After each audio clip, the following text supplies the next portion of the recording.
satellite dishes and everything for that Pac-12 network.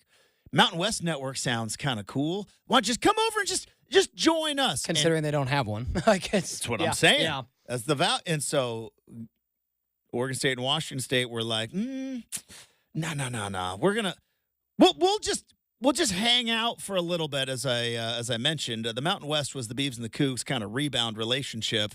And it's like, let's not take it too serious. Let's not put a label on it. All right, we're just going to hang out for the 2024 season, and we're just going to have a good time. We'll play some football games. We'll sell some beers. We'll sell some hot dogs. We'll all make some money. But we don't need to put a label on it. We don't need to officially join your conference, because the entire time, once the Beavs and the Cougs took complete control of the Pac-12, even though it's just the Pac-2, it's like, all right, Mountain West teams, come with us. Who's coming with us? I and they must have some kind of deal in place to entice those schools to come out to the Pac-12. So the way that I was looking at this, Justin, is I imagine Oregon State and Washington State were a little like Forrest Gump when he delivers the chocolates to, his mom, to Jenny, but he's like, I ate some. Mm-hmm. And it's like, yeah, you think about it now, that's exactly what Oregon State was doing with the Mountain West, and we've talked about it forever. A reverse merger was never going to be realistic with the Mountain West, because there are teams who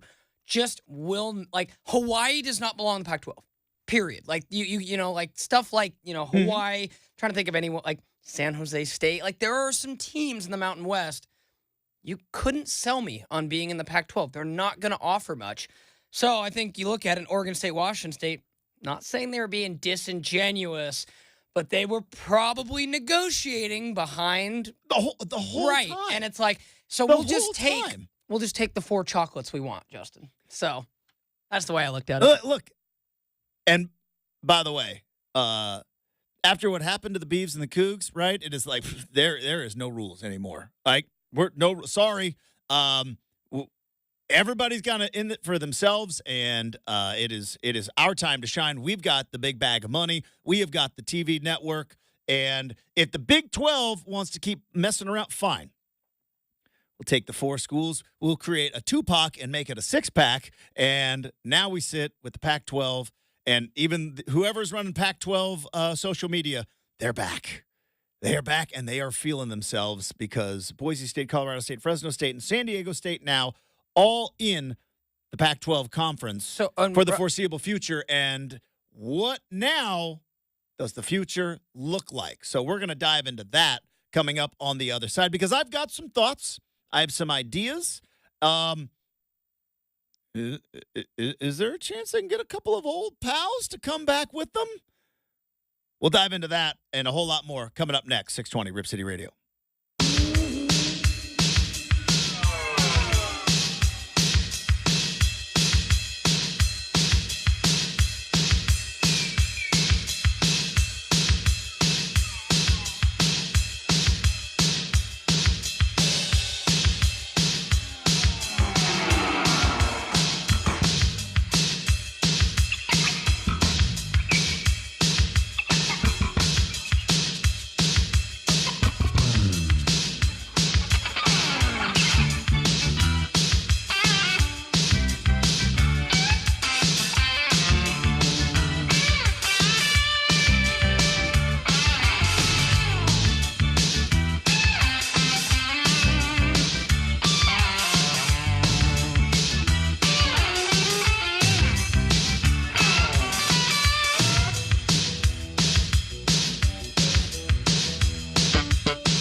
All right, so it's Twitter official. The Pac-12 is back.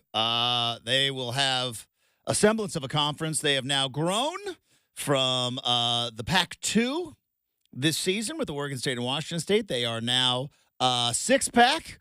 And who is going to be next? Because you have to have 8 to be an official conference. And I would imagine the way that this whole thing was rolled out, they have got plans in place. Because, again, this is the best part about reacting and not trying to predict is you get to look back and be like, oh, yeah, that makes a whole bunch of sense now. Oh, why aren't they redoing their Mountain West deal? Because they're stealing half that conference, and they're coming with us, and we're going to do our own deal. Why didn't they go to the Big 12 and give up the Pac-12 network? Because it turns out, and I saw this during the break, once they get 2 other teams, which they will, the Pac-12, the new version, whether it's like, is this going to be like New Coke, or is this going to be like Pac-12 the next generation? I'm not a Star Trek guy, but I do know that Star Trek the Next Generation was like a big giant hit. What kind of remake is this going to be? Right? Is this going to be like the Baywatch remake? Or is this going to be Top Gun Maverick? Like, what kind of remake is the Pac-12 going to be? But here's the good news, because this is all run by TV networks and by money. The Pac-12 now has something that the Big 12 doesn't have: West Coast football. They also now have something that the Big 12 doesn't have: an upcoming TV deal. Their deal with the CW, I believe, is a 2-year deal. And whenever they fill in the other spots there in the Pac-12, well, the Big Ten's got their gajillion-dollar deal, and it's like a 20-year deal. That's not going anywhere. Same thing with the SEC. ACC deal is terrible, and good luck. Doesn't last forever. Isn't It's it like till till the 30s? 2036, I believe. Yeah. Who signed that? Probably the old commissioner. That's why Florida State and Clemson want out And they've so sued bad. them. And they're only, but I think they're only getting like $14 million a team. Or might be $21 million a team, but it's nowhere close to the 30 that the Big Ten's getting. But I think it goes to like 2036. So ACC, SEC, Big Ten, well, their TV deals are locked in, and those prices are locked in, and those contracts are pretty ironclad. And the Big 12, I believe, also had their TV deal, but they put I believe it's called a pro-rec clause. Learned about this throughout the last couple of years, which was essentially if new members come in, they get the same distribution. They don't split the pie. They add more to the pie, which is why they were able to steal Utah, Arizona, Arizona State, and Colorado, because everybody's getting $31 million going to the Big 12. Well, guess what? Pac-12, new Pac-12, Pac-12 next generation, they just moved to the front of the line. They've got infrastructure. They've got a network. They've got a Pac-12 enterprise that has also been doing television production for things outside of college athletics and have been making revenue off of it. And so whether or not they continue with the CW or whether ESPN wants late night West Coast games, whether or not TNT, who's starting to dabble in the college football world, Pac-12 all of a sudden is going like, hey, have West Coast football, have infrastructure, let's make a deal. Yeah, yes, Brendan. I think that would be obviously awesome. I did see somebody throw out the conference might re-engage Apple. Whoa, how do you feel about that? They should. That's kind of interesting, I guess, right? I mean, you should be talking to Apple. Now, you should be talking to Amazon. You should be talking to Netflix. You should be talking to Turner. So you should be talking to everybody. So it's all about you should be talking to YouTube. Yeah, so right? it's all Because about, think about the more people like me who are getting on YouTube TV right now because of NFL Sunday Ticket and cord cutting.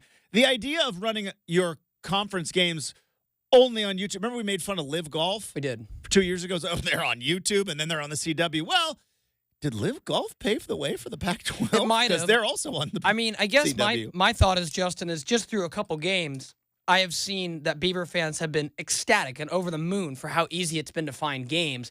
Do you take a step backwards by trying to then, like Beaver fans this year, it's like, great, no TV deal. We don't have any 7:30 kickoffs at home, right? That goes away if you try to go back to ES. So my question is, how do you think they weighed that with their little tiny rowboat that they're in? I would say the fans don't like the late kickoffs on the West Coast. We don't like them. I don't know how we. You out on them too? I can handle about one or two a year. Fair. But I think because I get up at 6 o'clock and I watch game day, right? I'm up at 6 and I'm ready to start my college football Saturday. People on the East Coast, game day doesn't come on until 9 a.m. You know what I mean? Like, could you imagine if you started your college football day at 9 a.m. as opposed to 6 a.m.?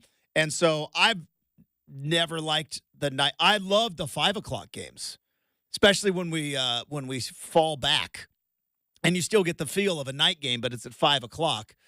But time and time again, West Coast teams have shown in state, we don't like night games. But they rate because of gambling. You've lost your early slot. You've lost your primetime slot. What is left for the gamblers to try to make some money up on? West Coast games? Let's do it. That's why Hawaii games were always so popular. More popular than a Hawaii game should. It's because they're on at midnight, East Coast, and it's one more game to bet on. Hey, man, the pride of Portland, I think. I might be butchering it. Dude, June Jones, man. Mid-2000s, they had some stuff. Hawaii was so much fun to watch. And it was a bettable game. Yeah. So that's the whole part of it. But now, if that Hawaii still existed, Justin, and Hawaii had been like Boise and maintained, Hawaii might be in the conference today. So I think that football success matters. You look at Fresno, right? Jake Haynard, all those years with Jeff, very consistently good. Boise, do you have a brand? Yes. Do you have a brand? I think Fresno does. It's not. Fresno does. Absolutely. Do they put guys in the NFL? I mean, you got Devontae Adams and Derek Carr in the NFL Carr right now. Yep. And clearly Boise has a brand. Is their program's best all-time win still ambushing the Beavers in 01? That's a good win. They beat Wisconsin, I think, the next week that year. That 2001. Look up 2001 Fresno State. Want to look at that score again, Justin? You got to. You got to rip the Band-Aid off. Look, if I talked about the 2000 Civil War yesterday, you can take a look at the 2001 Fresno State Bulldogs. Yep. So actually, they beat Colorado in week 0 that year. Boom. A Big 12 school at the time. Yep. Then smacked Oregon State by 20. Smashed the Beavs. 44-24. Then beat number 20 Wisconsin. Dude, That's 2 ranked wins for Boise. Dude, they were good that year. They were on fire. That Pat Hill? As Pat Hill. Yeah. Anywho, back to your point. And Boise wasn't quite Boise yet by then. That Fresno was kind of the first Boise. Right. And then came the Broncos. And it's like Boise grabbed it in a vacuum. And then came the Utah Utes, and Utah cashed in on all of it. Really, they came. So could any of these teams, Utah really came out smelling like a rose, didn't they? It's true. And if you go back and look at Kyle Whittingham's, I'm looking 2011, 2012. I think Colorado's a terrible example. Utah's a great example.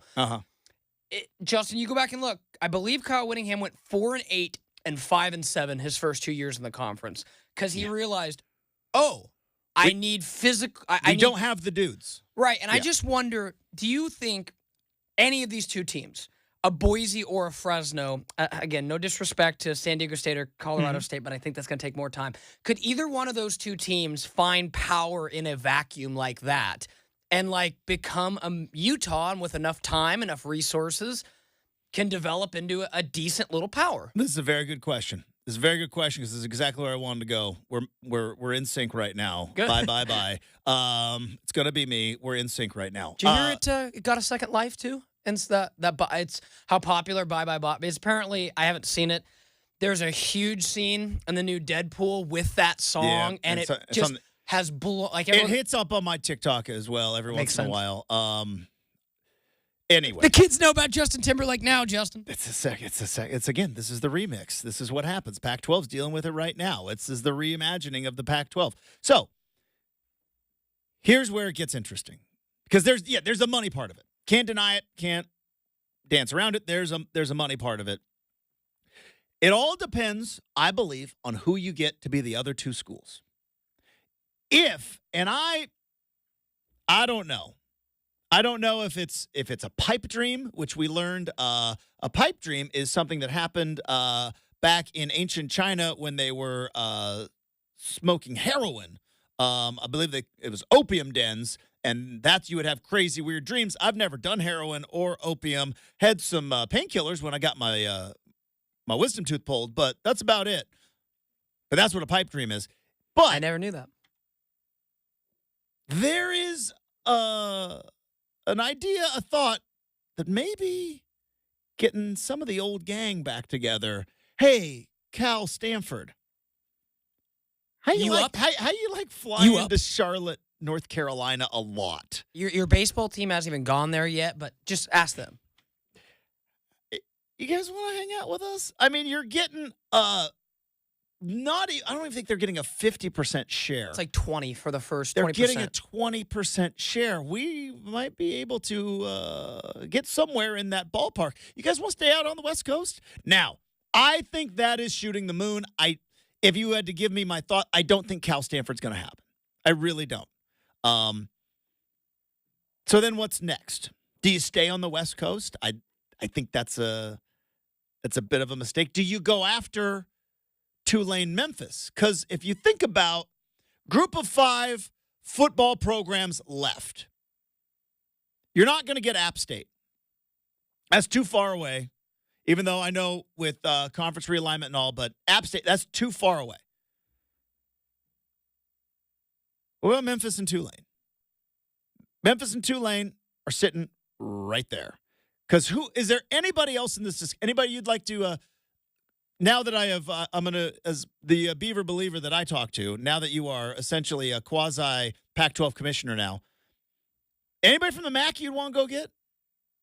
I don't think so. I mean, No. Northern Illinois just had themselves a pretty good day, but I don't think anybody from the MAC is worth going and poaching, right? I think it's clear tiers. I think it's Stanford Cal is the pipe dream up there. I think that like you said, Memphis Tulane be next. Mm-hmm. If I'm commissioner, I'm locking down the state of Nevada. I'm going. I will get UNLV, The Runner Rebs, and I will get the Wolf Pack. Yeah, I'm like, or as we call it in Winston, the Wolf Pack. because good call. But I think it would just be key if we're trying to make this Lock geographic. down Nevada. Like Vegas is growing. I believe it's a bigger market than Portland now, or it's getting real close.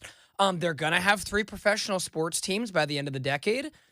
It's intriguing. It's a scheduling dream as well, because think about it, but why not have them in the first round? I love Corvallis. Used to live there. I've been to Pullman. It's lovely. Not easy to get to. Get some good Cougar Gold though. I have some in my fridge right now. Do you really? Oh yeah. My brother-in-law. I'm jealous. Brother-in-law, huge Coug. Wife, opposite.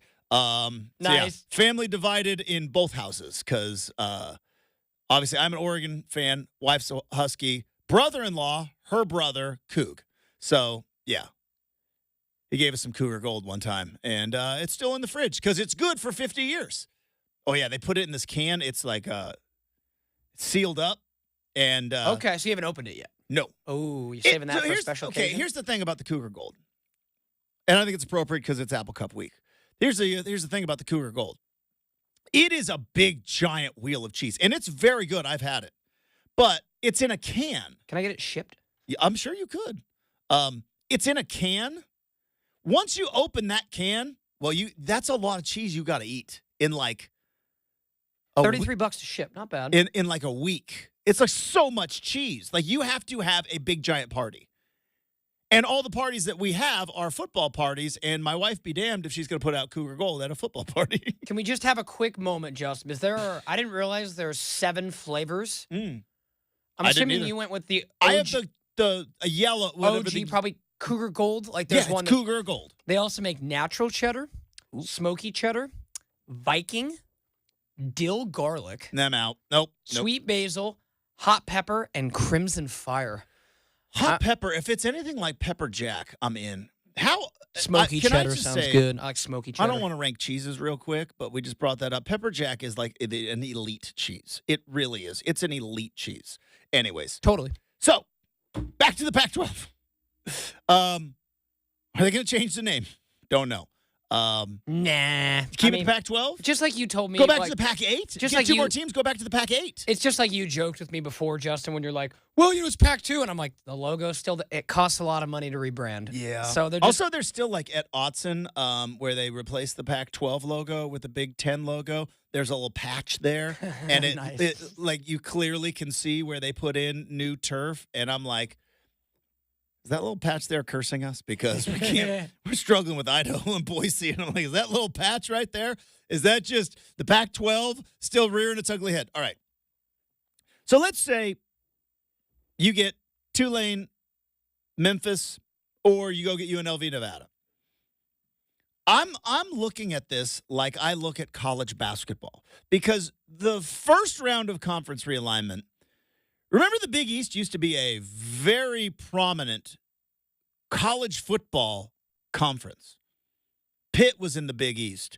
Miami was in the Big East. Virginia Tech was in. Miami was winning national championships for the Big East Conference. Virginia Tech was playing for national championships with Michael Vick in the Big East Conference.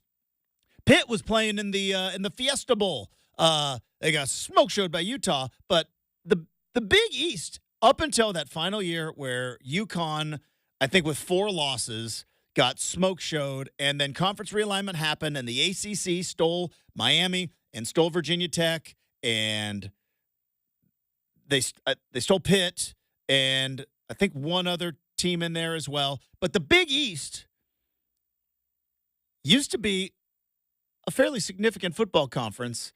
Louisville. They stole Louisville. And that's when Louisville was good because they had who was it? Oh, I forget who it was. He And went then out. the Big Ten stole Rutgers, and the Big Ten stole, but Maryland was in the ACC. Anyways. But everybody's like, Big East is dead. Big East is dead. Big East is dead. And from a football perspective, they kind of are. But what did the Big East do?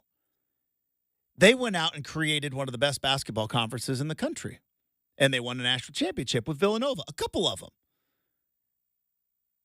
Now, I'm not saying that the new Pac-12 is going to create a basketball conference. What I am saying is we saw in basketball when conference realignment happened and some schools were kind of left for, we heard the term the mid-major. The mid-major was never a term back in the day. When UNLV was in the Big West winning national championships, nobody called them a mid-major. It wasn't until Gonzaga came along. And you would have these teams like Villanova, like Gonzaga, like UNLV back in the day. San Diego State kind of became one as a basketball program, to where it's like there are capable basketball programs in small conferences that can make the Final Four. Can the new Pac-12, because this is the big bucket of cold water that I'm sorry to you're not a power conference. But you don't have to be a group of 5. I think there's somewhere in the middle. I think there can be a hybrid, and it's all going to come down to scheduling. It's going to come down to TV contracts, and it's going to come down to who else you use to fill out the conference. You're not a power conference with Oregon State, Washington State, Boise, San Diego, Fresno, and Colorado State. You're not that. But you're not a group of 5 conference. You're in the middle. Can they create essentially the college football version of the mid-major? It depends on, I think, a couple of things. A, you get your TV deal. That TV deal creates revenue. That revenue then is used in both NIL and facility building so that you can recruit at a high level. Oregon State and Washington State can. Boise, Colorado, San Diego, and Fresno have not ever been able to do that. So that's it. Scheduling is going to be key. And I think the other thing is, and you look at how the mid-majors were created in college basketball, not only making the playoff, but throwing an upset out there. There's at some point, and it probably won't be this year, but there will be a time when there is a first-round Cinderella upset in the college football playoff. It's going to happen. And if that's a Pac-12 school, then that creates momentum heading downhill. All right. We're going to continue to look. This is, I think, big news for both Oregon State and Washington State. It's big news in the college football world. We are going on campus. The timing of this, very interesting. Now, on September the 12th is kind of when it came out East Coast time. I think they waited until after September 11th for obvious reasons. But this particular week in the college football schedule, now, why would they do that? Thanks to Windhorst, I'll do that forever. Talk about that next on campus, 620 Rip City Radio.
All right, let's wrap up hour number one. The big news of the day, Pac-12.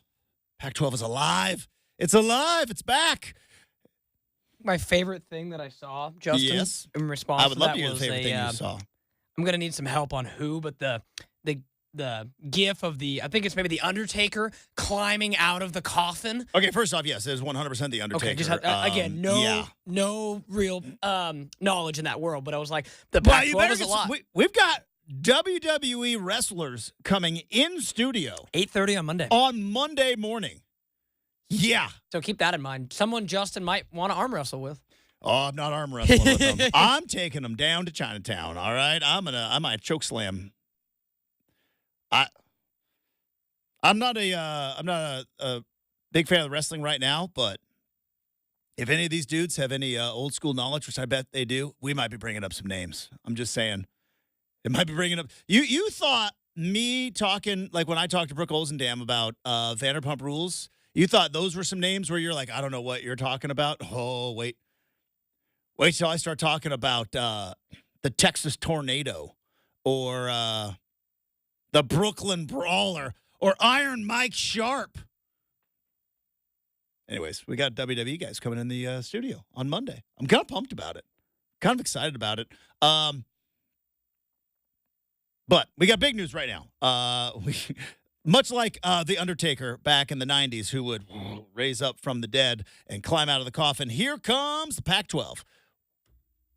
Such an apropos thing, too, Justin, because I always think of like on The Hangover. It's like, we are back. Like, We're getting the Pac-12 back. that's what I feel like. and It's we're like, the 6 best friends that anybody could have. all of it. All of it works. Classic. But the timing's interesting, and opportunities lay ahead for the Pac-12 this weekend. We'll talk about that right now as we go on campus.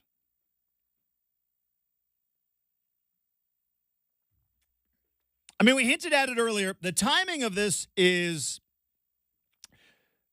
not surprising, but also fascinating. The Pac-12 that could not figure out how to roll out anything finally got one right.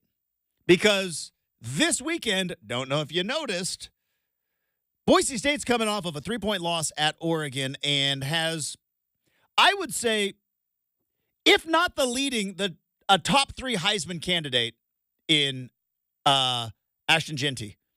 That guy's top 3 right now after what he did to Oregon. And that's kind of that big Heisman. So you've got a legitimate Heisman candidate in Boise coming off of a game against Oregon. And I don't know if you noticed the 3 other games that are going to be going on this weekend, because the Apple Cup and the Civil War aren't the only rivalry games that got moved and nearly eliminated because of realignment. But Colorado and Colorado State was kind of the original rivalry that got switcherooed and moved and kind of pushed to the back burner. So if Colorado State now, I don't think it's going to be like it was last year, because I think Colorado State might be a little bit worse this year than last year. Trying to find point spread on this game with the Buffs. Buffs are just a touchdown favorite at Colorado State. And Brendan, if you think there is some bad blood between the Ducks and the Beavs, if you think there is some bad blood between the Cougs and the Huskies, there's a lot of people in the great state of Colorado who are Colorado State Rams fans who do not like what the Buffs are doing with their Deion Sanders primetime dancing around stuff.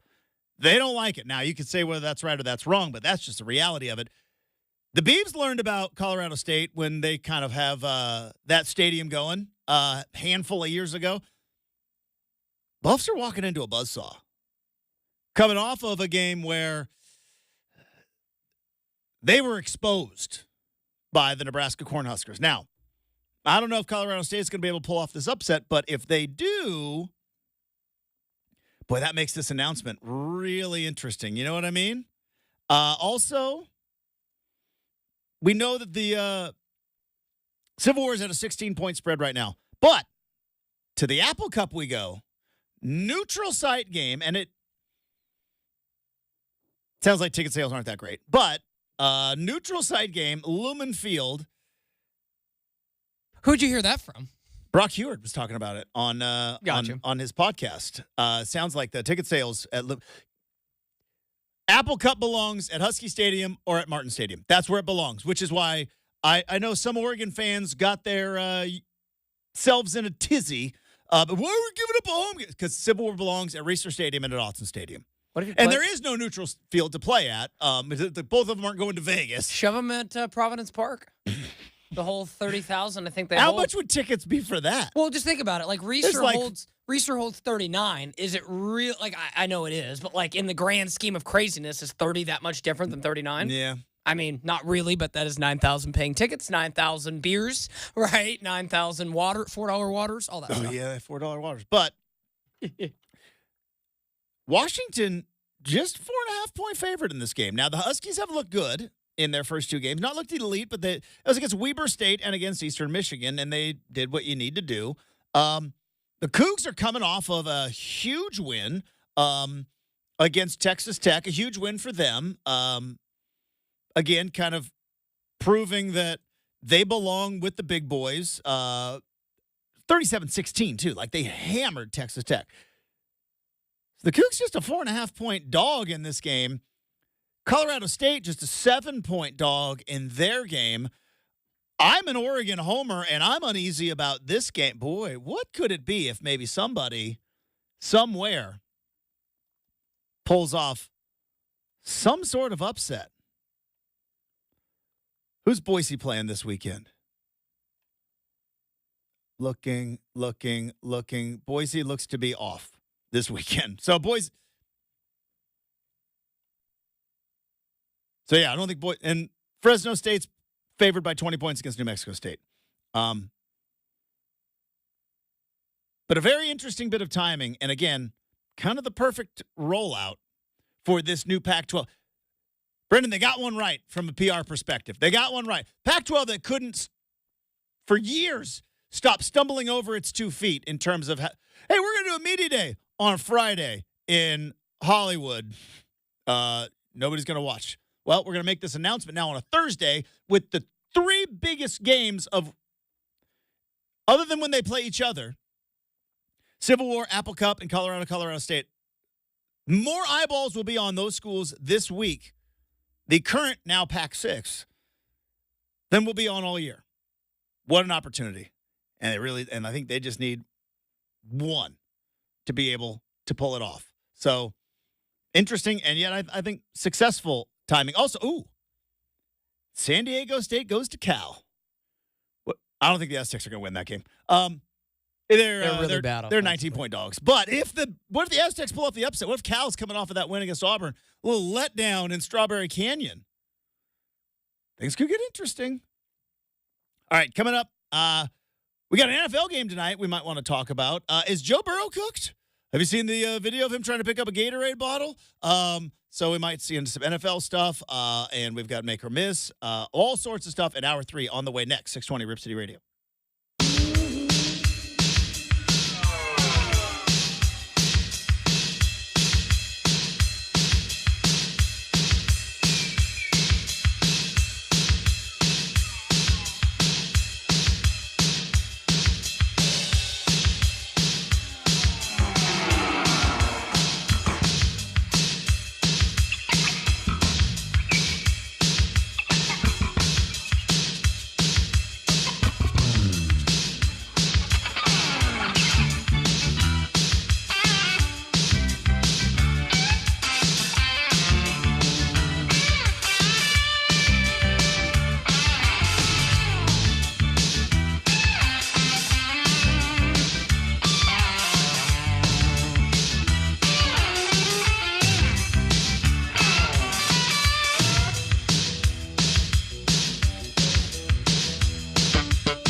7 a.m. on a Thursday morning. Brendan Slaughter with you for Rip City Mornings. Pack realignment heated up overnight and this morning with now confirmed news that the Beavers and Cougs will look to add and have added Boise State, Fresno State, Colorado State, and San Diego State. Lots of states in there, Justin. We're Many states. Washington State, Oregon. So we're all states. It's the state conference now. It's the Pac State. Good call. And over in NFL news, Christian McCaffrey says the decision not to play against the Jets was a group decision amongst the 49ers brass. They do that now? They do group decisions for injuries now? Guess so. They have like a committee? Guess so. Coming up on the big show, we got Make or Miss in about 20 minutes. Mike Parker in the third hour talks some Beebs. You got Rip City Mornings.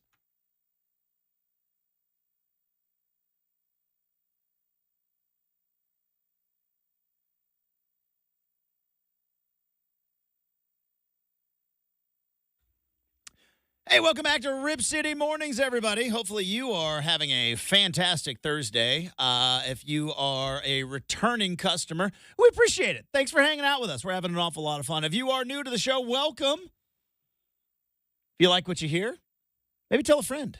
Maybe tell two. Don't need to tell three. That's getting a little bit thirsty. That sounds a little desperate on my part. But you know what? Just a couple of friends here and there. We appreciate it.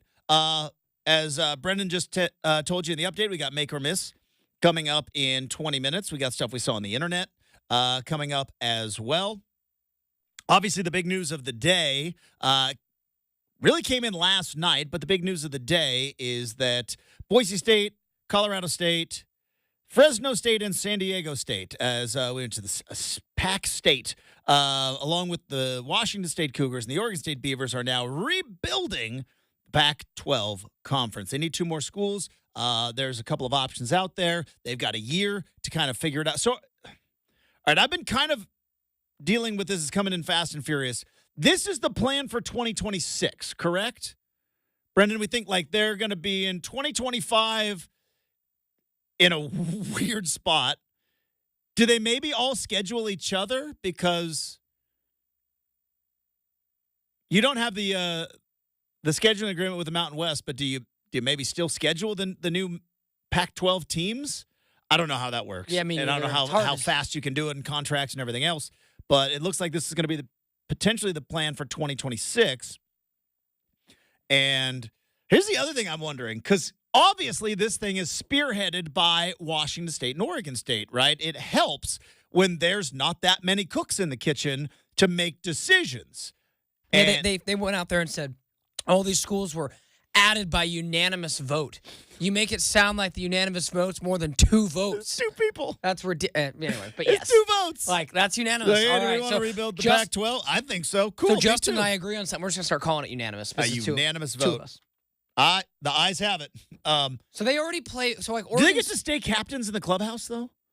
Like, do they still get to run the conference? Oh, yeah. None of those schools respectfully can hold water with the institutions that Oregon State and Washington State But I are. just wonder how that works, because forever, conferences have commissioners, and commissioners are, for the most part, unbiased and are there like for all those the sake of the conference. But I'm wondering, like,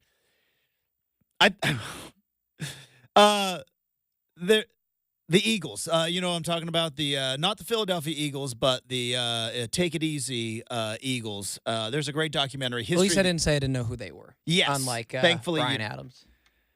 Still hurts. But moving forward. Can't distract me on this one. But there was, when the Eagles got back together, right? They said, oh, we're not going to get back together till hell freezes over. That was in the 70s.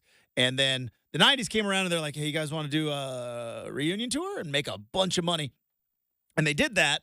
And then Don Henley and Glenn Fry, who were essentially the people that everybody came to see, went and told the rest of the band, hey, you guys can keep touring with us, but we're going to take most of the money because you can't do any of these songs without us.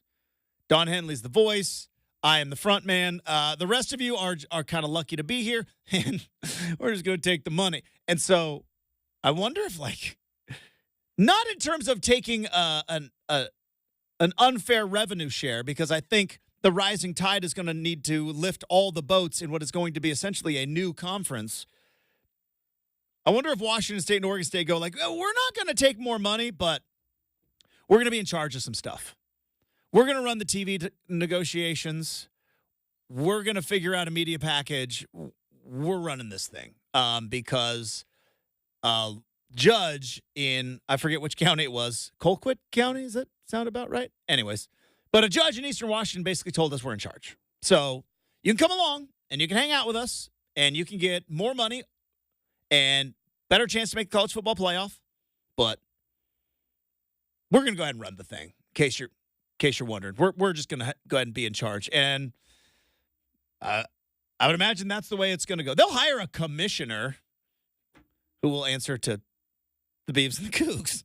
It's just the way it's going to be. So that's going on.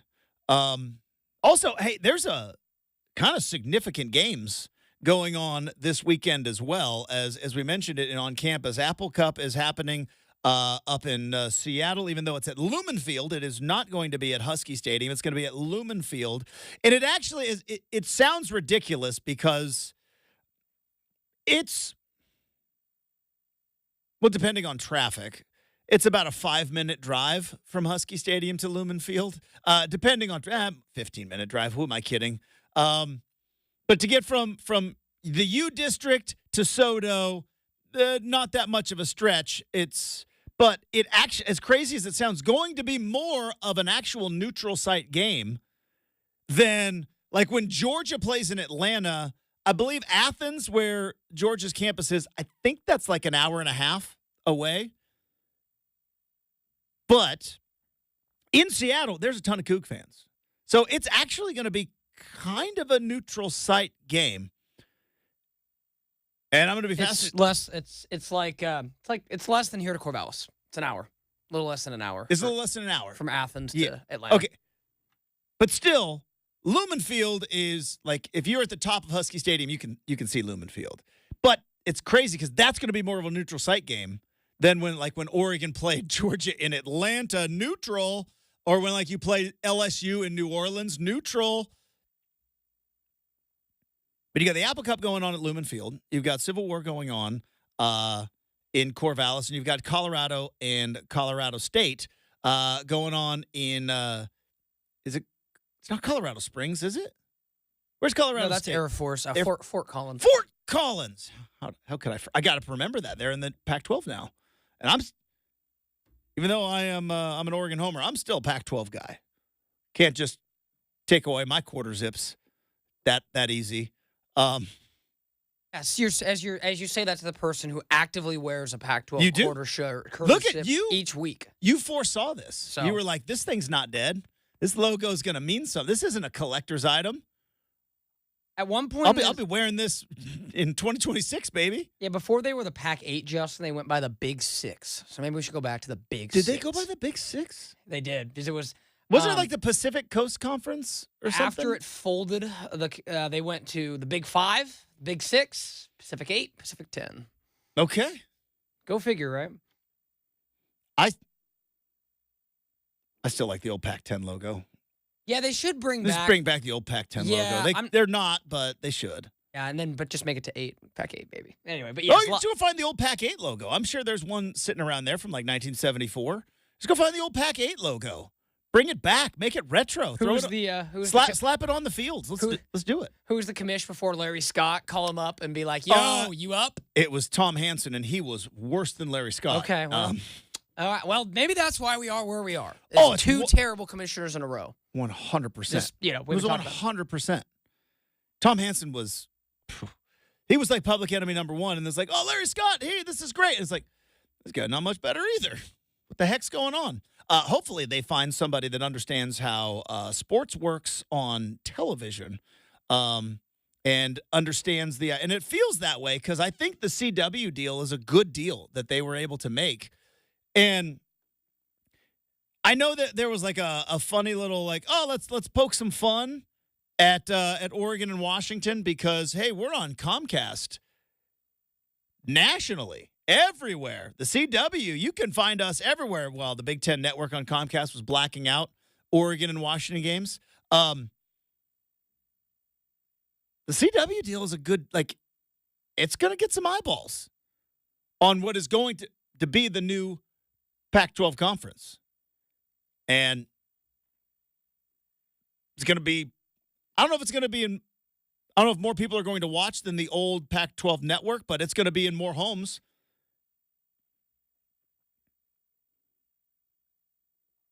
We've got Make or Miss coming up in just a smidge. And we're going to talk to Mike Parker as well, which obviously this whole dynamic. All right. If I say, Brendan, Cal, Stanford out. Cal and Stanford take the phone call. They say, thanks, but no thanks. We're going to ride this ACC thing out. We think this is ultimately a good investment. We actually don't mind flying to North Carolina and Florida as much as we do. We're going to see this whole thing out. Who are the two dream schools to fill out?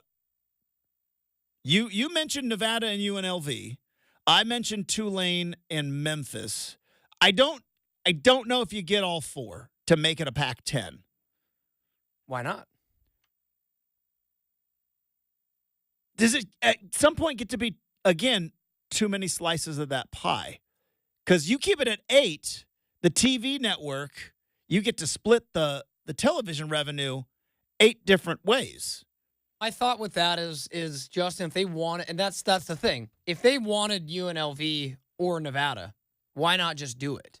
Mm-hmm. Right? Because it's not a money problem. So that tells me that they're like, that's their safety. I really do. I think that's their safety valve. It's like quarterback finance, check down Charlie. That being said, I think there are teams you could poach from the ACC beyond Cal and Stanford if that conference collapses like we expect it to. So I think now it's a timing thing, though, yeah. I think now you just kind of sit back and go, all right, we're going to build our schedule for next year, see what happens. We got probably another calendar year to really iron this down. Mm-hmm. And, I mean, is it going to be ideal? No. But, hey, I'd like to force the College Football Playoff Committee's hand and get that conference back to 8 teams. What if the SEC goes and gets, or let's forget the SEC. Because the SEC might be like, no thanks, we're full. And I know the Big Ten has said that. But if I'm the Big 12, do you try to poach Clemson, Florida State, right? And we've talked about this with the Big 12, trying to go, and maybe you then bring in also Miami and North Carolina out of the ACC. The ACC then collapses. If you're now the Pac-6, you can get Cal and Stanford. There's obviously a history there. Do you go after SMU? Do you try to get SMU? You were talking to them before. Because I don't know. I don't know if it's quite as SMU's quite as appealing. And something else I saw this morning too is the ACC. If they lose Clemson and Miami and Florida State and a few others potentially, I saw something on social media that like the ACC could get upset and be like, oh no, Cal, Stanford, do you think you want to leave? We have you on a brand new fresh contract. Yeah. So we'll see. I'm curious to see, but I think the ACC has to collapse, I think, for them to have any schools to get out of that. It's going to be fascinating over the next couple of weeks, months, and even years, as crazy as it sounds. We got Make or Miss coming up. We've got stuff we saw on the internet. Mike Parker coming up in hour number 3. Go nowhere. More Rip City Mornings on the way next. 620 Rip City Radio.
A little funny behind the scenes.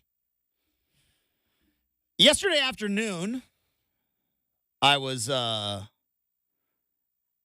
getting some stuff done around the house, running a couple errands around my neighborhood, and flipping on, listening to the guys on Rip City Drive, as I do when I am, out and about between 3 and 6, and I go to, I'm sitting down, I'm like, oh, what am I going to watch? There's no football on. The Braves are falling apart, so I can't really watch baseball. It's just making me mad. And, it's a Wednesday night, and I'm like flipping around on YouTube, and I'm like, I got some dishes to do. I got some other stuff to figure out. I'll throw on Chad and Dwight, and I'll just check out the YouTube. And the only reason I'm bringing it up is because there are different rules from the radio version that you hear this and the YouTube version. By the way, shout out to YouTube who is watching us.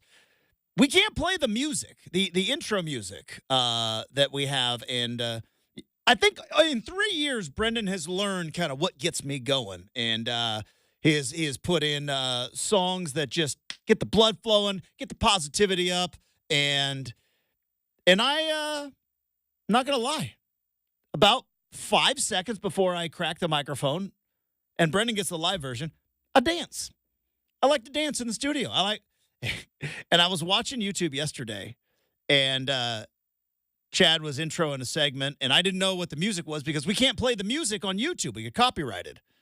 But in his ears is the music, and he's like kind of bopping, and I'm like, what I must look like to be just like looking like I'm about to have a seizure if you don't hear the music as we come into the segment. Thought about that just now as I was getting my groove on. Mike Parker's going to be joining the show in an hour from now.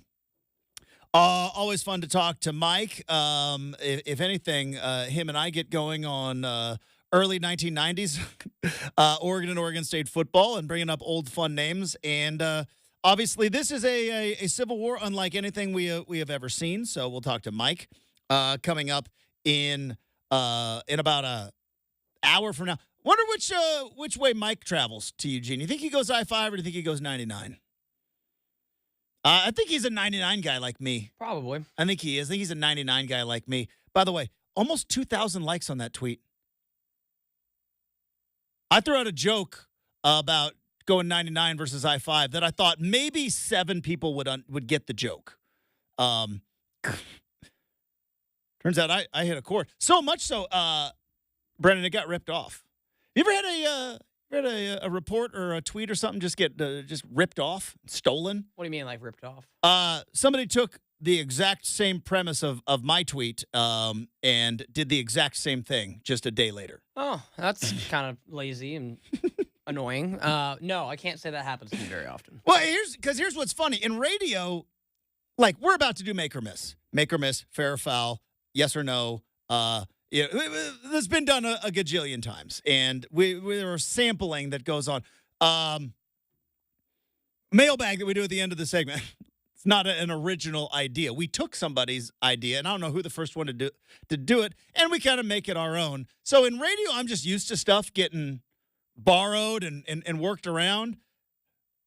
You have to have a joke on Twitter just get completely ripped off by somebody I know, too, which I thought was interesting. But we're about positivity on here. We're not going to worry about that. We are going to worry about getting to make or miss. Here we go.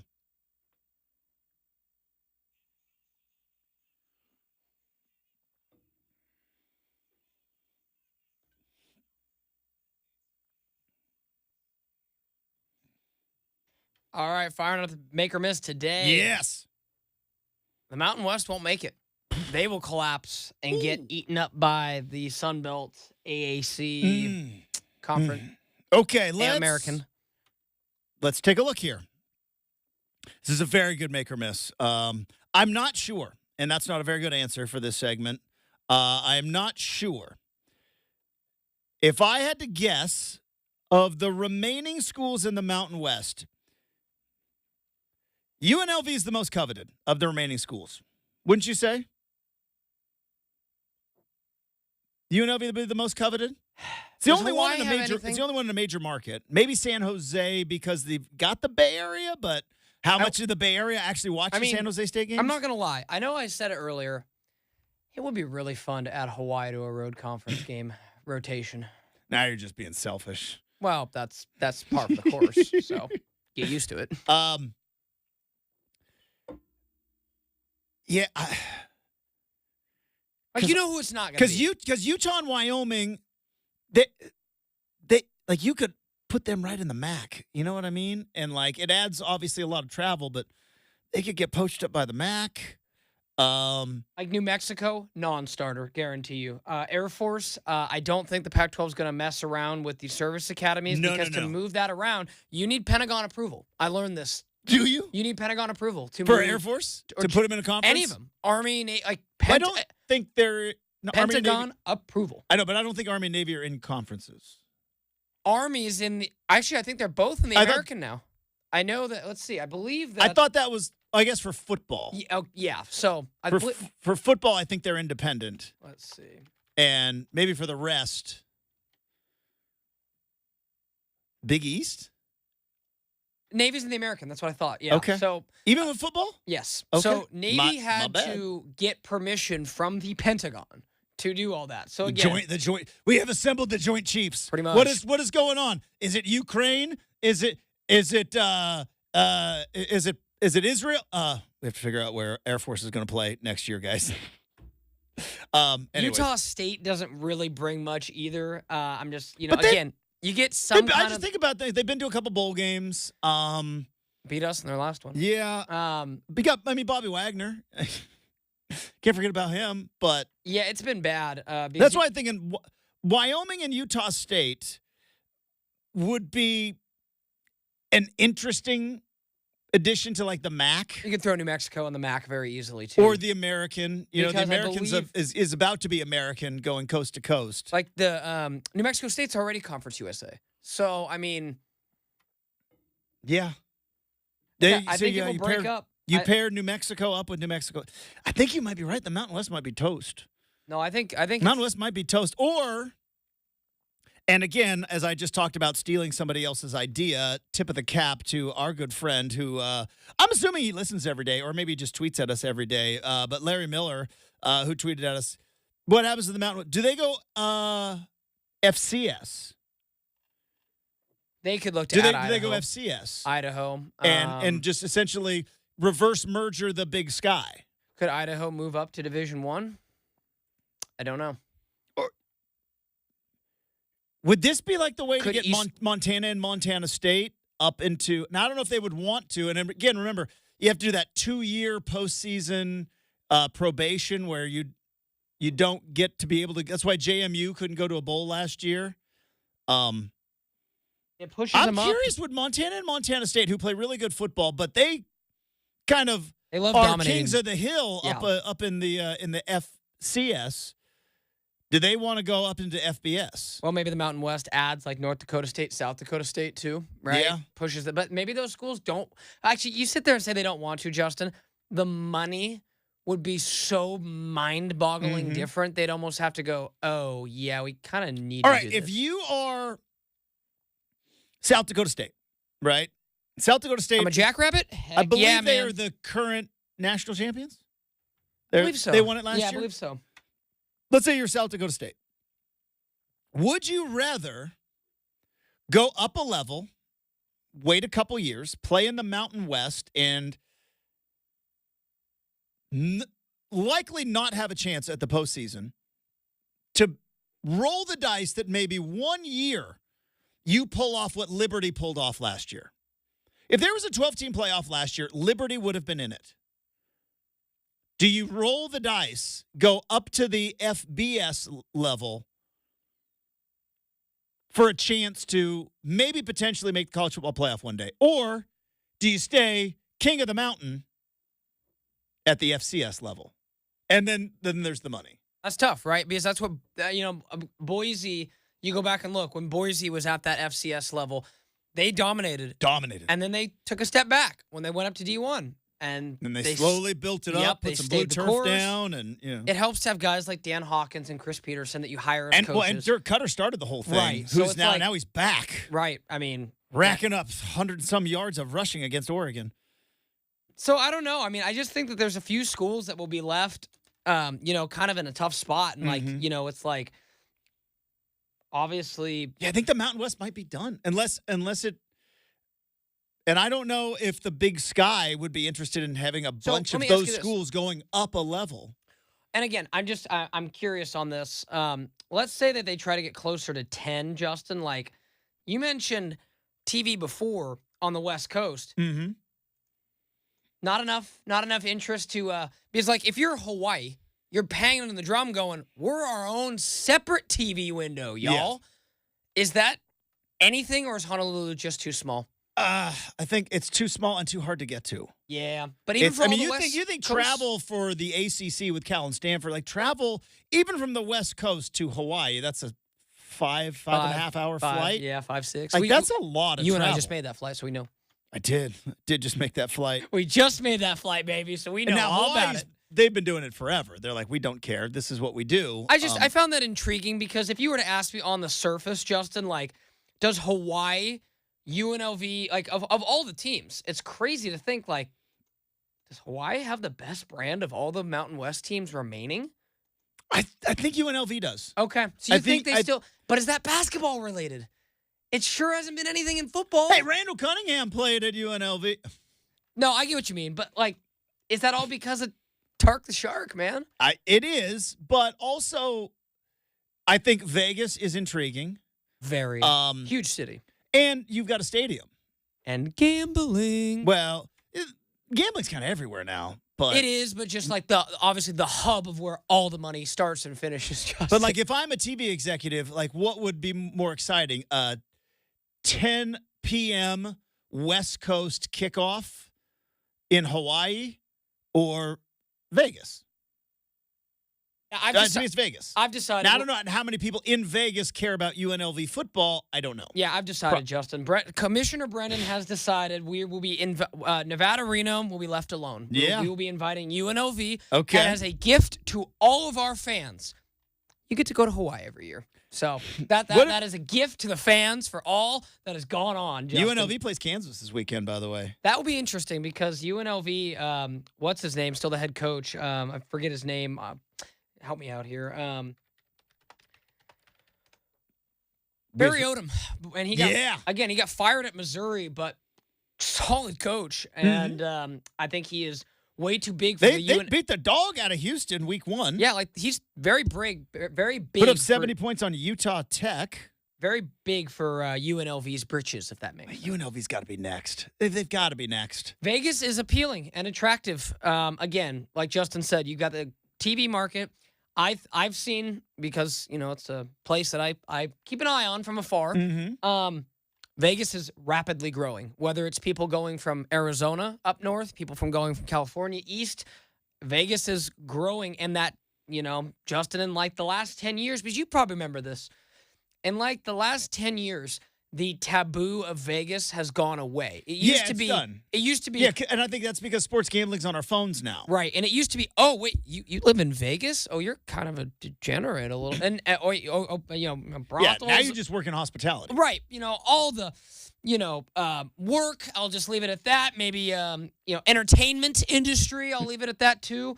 And there was just a real negative connotation. It's like, oh, Vegas. Well, it's Sin City. I think that's exactly. And now it's like, oh yeah, no, it's a fine place. It's an entertainment capital. Yeah, fine place to call home. Yeah, which I think's kind of interesting. I mean, Kelly Clarkson's doing a residency there. Like, how could it be so bad? It's true, very true. All right, let's see if we can get to one more before we close out. Justin, the Steelers are going to stick with Justin Fields.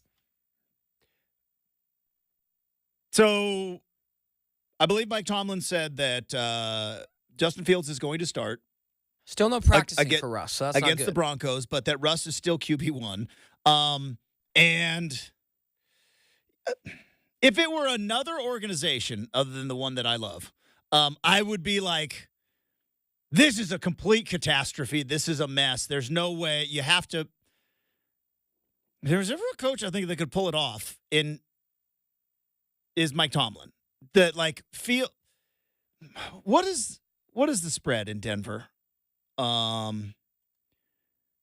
Because I like Bo Nix, but the defense that he's facing against Pittsburgh is a different animal than the defense he faced against Seattle. And Seattle's got a good defense, but Pittsburgh's 2.5-point favorites in this game. Yeah, if Justin Fields goes 2-0, with 2 wins on the road, I still think, as I will continue to make this analogy because I'm very proud of it, you got to open up the carton of Russ milk and see if it's good or not. I think you have to give it one shot. But if this calf injury lingers into week 4, because, Brendan, we've talked about this with the NBA a lot. We haven't really talked about it with football, but in the NBA, what is the scariest injury that isn't a serious one? It's calf strain. Because calf strain might mean weakened Achilles. You know what I mean? That's why I think the 49ers are going to be so cautious with Christian McCaffrey. Because aren't they saying he has, not only a calf strain, but a sore Achilles? He blows that Achilles, his career and explosiveness are gone. That's what I'm saying. And I don't wish that upon anybody, no, but especially Christian McCaffrey. But what we've seen with running backs. But, that's why if you are Russell Wilson, who he believes he's got how many more – Russell Wilson has always compared himself to other quarterbacks. He saw what happened to Aaron Rodgers, and he saw what happened to Kirk Cousins, and there is no way he is going to let a calf strain – or he's not going to push through that. Even though he's been kind of Iron Man, this thing could get weird. Now you've talked me into it being weird. We'll see what happens on Sunday. If Fields goes out and looks like absolutely terrible, which he is very capable of doing against the Broncos, then we may be having a different discussion. But if they win, and let's see, where do they play week 3? I should know the Steelers' schedule by heart by now. I got so many schedules in my head. Where are they at? Week 3, they're at home against the Chargers. That's going to be an ugly game. That's good. That game's got 10-7 written all over it. They go 3-0? You ready for the Tony Romo voice? Boy, I don't know, Jim. I don't know what's going to happen. I still think you got to give Russ a shot. But if this thing lingers for a month, he might not ever get off the bench. It's one of those things where I said forever I thought Justin Fields was going to win this battle. And, I think it was almost kind of like Mike Tomlin just kind of saying we're going to go with the veteran no matter what, because everything that I had seen was the competition was relatively close. And I'm going to go with the guy who's younger and offers way more upside. We'll see. How about Russell Wilson wearing his shoulder pads on the sideline? Did you see that? Well, I was watching it because I'm obviously a Steeler fan. Don't catch too much Steeler stuff. So Russell Wilson is on the side. He's inactive. We talked about this yesterday with on Tuesday with the whole Christian McCaffrey. Russell Wilson's inactive. He can't play. He's on the sideline wearing shoulder pads. He's wearing his shoulder pads. Dude, you can't play. You are inactive. Put a hoodie on and stand there. That's pretty funny. It's the most Russ thing of all time. It's nope, I will always be ready to play. And it's dude, you're inactive. You can't play. If you play, we get suspended. You're not it's not happening. All right. There we go. There's Make or Miss. Coming up next, we've got stuff we saw on the internet. Wrapping up hour number 2 next, 620 Rip City Radio.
All right, hey, let's wrap up hour number 2.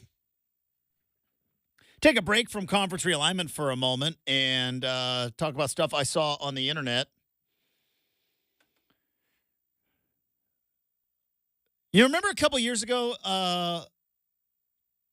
Popeyes chicken entered the chicken sandwich world and was going toe to toe with Chick-fil-A, and to the point where there was almost violence. Because Popeyes would run out of chicken sandwiches. People were waiting in line, and then I think like Wendy's got into it, and then it all seemed to kind of die down a little bit. Brendan, Shake Shack is re-engaging in the chicken sandwich wars as they are taking a direct shot at Chick-fil-A. With the return of football season, Shake Shack is now offering customers free chicken sandwiches on Sundays. Because what we know about Chick-fil-A is they're not open on Sundays. In a press release saying, yes, just like NFL players, we too work on Sundays. And couldn't be happier to serve up Chicken Shack, that's the name of their chicken sandwich, on Sunday game days. If you spend $10 at the Shake Shack, which I would imagine that's pretty easy to do, right? Confession, never been to Shake Shack. Have you? A couple times. How is it? Fine. How is it? Just fine? All right. If we what is the highest rated of the fast food burger places? What is your shining star? What is your beacon on the hill? Is it In-N-Out? Or is it Without Five a Guys? doubt. Still In-N-Out. Okay. Yep, In-N-Out probably takes the cake. All right. I throw Wendy's in there a lot. I like Wendy's. You love Wendy's. Chick-fil-A's okay, but I think it's a little overrated. See, I've always felt that way as well, and then I get yelled at sometimes because I'll throw that out. I'll be like, yeah, Chick-fil-A is like it's a little bit overrated. It's good. Don't get me wrong, Chick-fil-A is good. It's not worth waiting in line for. I'll say that. So that all being said, like probably that. I'm trying to think what else. Like, I'm not the biggest McDonald's fan in the world other than breakfast. I love Mickey D's so much. So yeah, no, you can get a burger way better elsewhere. Well, you and I will just agree to disagree on that because I love Mickey D's, but You'd take it over Five Guys? no, Five Guys is the best. But Okay. Mickey D's, it's convenient and fast and consistent is why I love McDonald's. Like, I know that whether I'm in Peoria, Illinois, or Hoboken, New Jersey, or in Omaha, Nebraska, my quarter pounder with cheese is going to taste like a quarter pounder with cheese. And I like that. I also am, I grew up on McDonald's. Like, that was we're just going to run through Mickey D's real quick because, again, not to turn this into when I was a kid. Yeah, your options were literally McDonald's or Burger King. Like, that was the options. And if the McDonald's drive-through line was a little too long, Burger King's right across the street. That's where we're going to go. That being said, yes, Five Guys. Five Guys is the best, in my opinion. Chicken sandwich-wise, where are you at on the have you had all the chicken sandwiches? Yeah, I mean, I kind of ride for Popeyes. You ride for Popeyes. Solid, very solid. Have you had this Shake Shack, this Chicken Shack sandwich? No, I haven't had this new chicken sandwich there. No, but yeah, no, I'd say I probably ride for Popeyes. Coming in second is probably Chick-fil-A. Well, now if you go to Shake Shack, you will get $10 worth of food. You get a free chicken sandwich on Sundays now.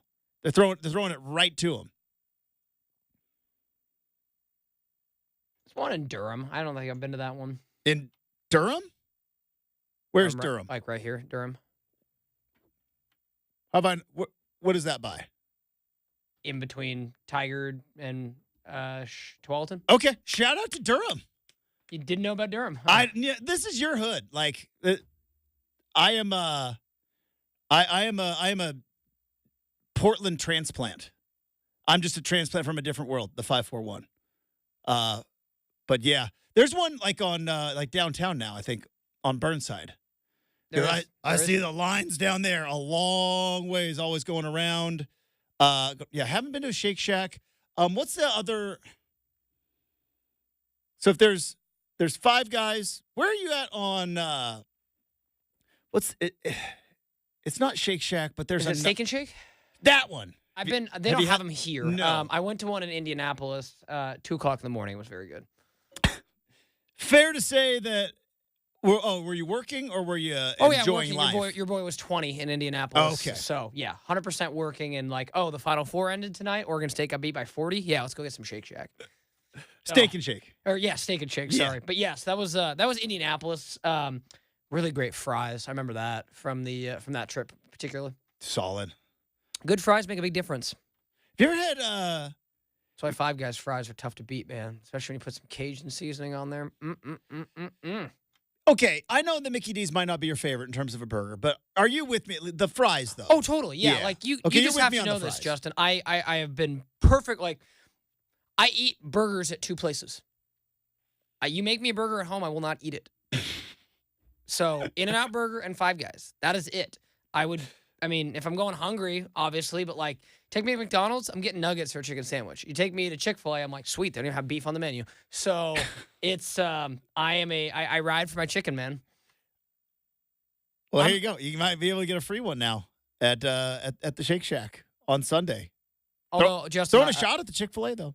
something going on Saturday. Probably going to be recovering and resting on Sunday for the most part. You think so? You're gonna be you long stay. day. You gonna stay down in Corvallis and. So I'm going down Friday night. Oh, boy. And staying the night, and then it's just Civil War, so it's gonna be a long day, very very long day. Lots of coffee, lots of Red Bull that day.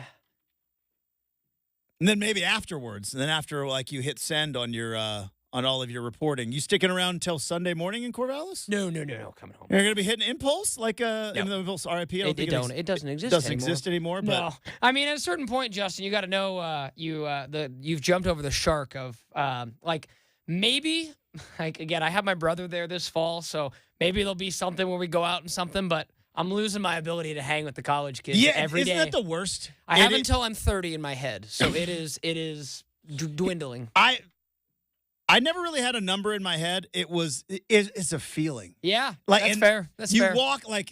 You walk into a bar and you take a look around and you just go, I don't belong here. I don't. For me, it was a while ago. It was at Taylor's, which doesn't exist anymore. But dude, I thought Sabrina was supposed to open that up.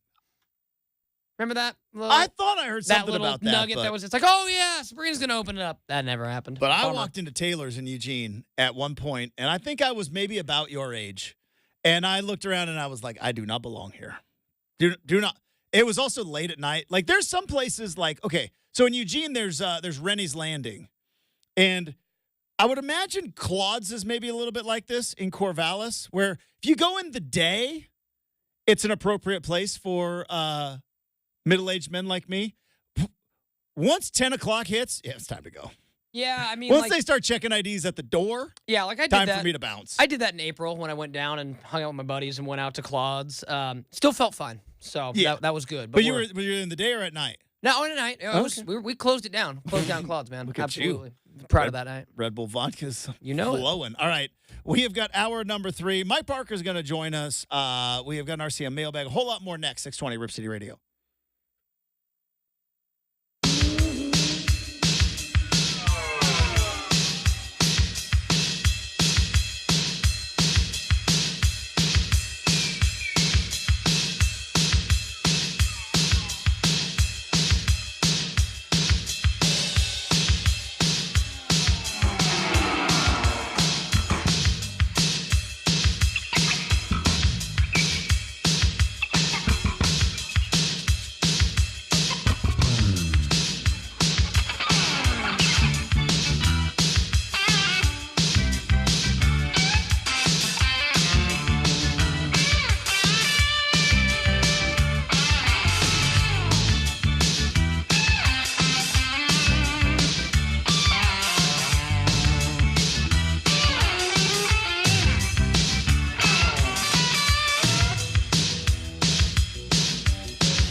8 a.m. on a Thursday. Pac-12 realignment is heating up with now confirmed reports that the Beavers and Cougs will be adding Boise State, Fresno State, Colorado State, and San Diego State to the conference. TBD on what will be next, but the conference has until 2026 to get back to at least 8 teams. And over in the NFL, Christian McCaffrey says the decision to not play against the Jets in Monday Night Football was a group decision. So, looking at you, Kyle Shanahan, John Lynch, A, B, C, D, E, F. Coming up on the big show, we're going to have Mike Parker in about 20 minutes, talk some Beavs, preview the matchup with Oregon. Also got the RCM mailbag. You got Hour 3, Rip City Mornings.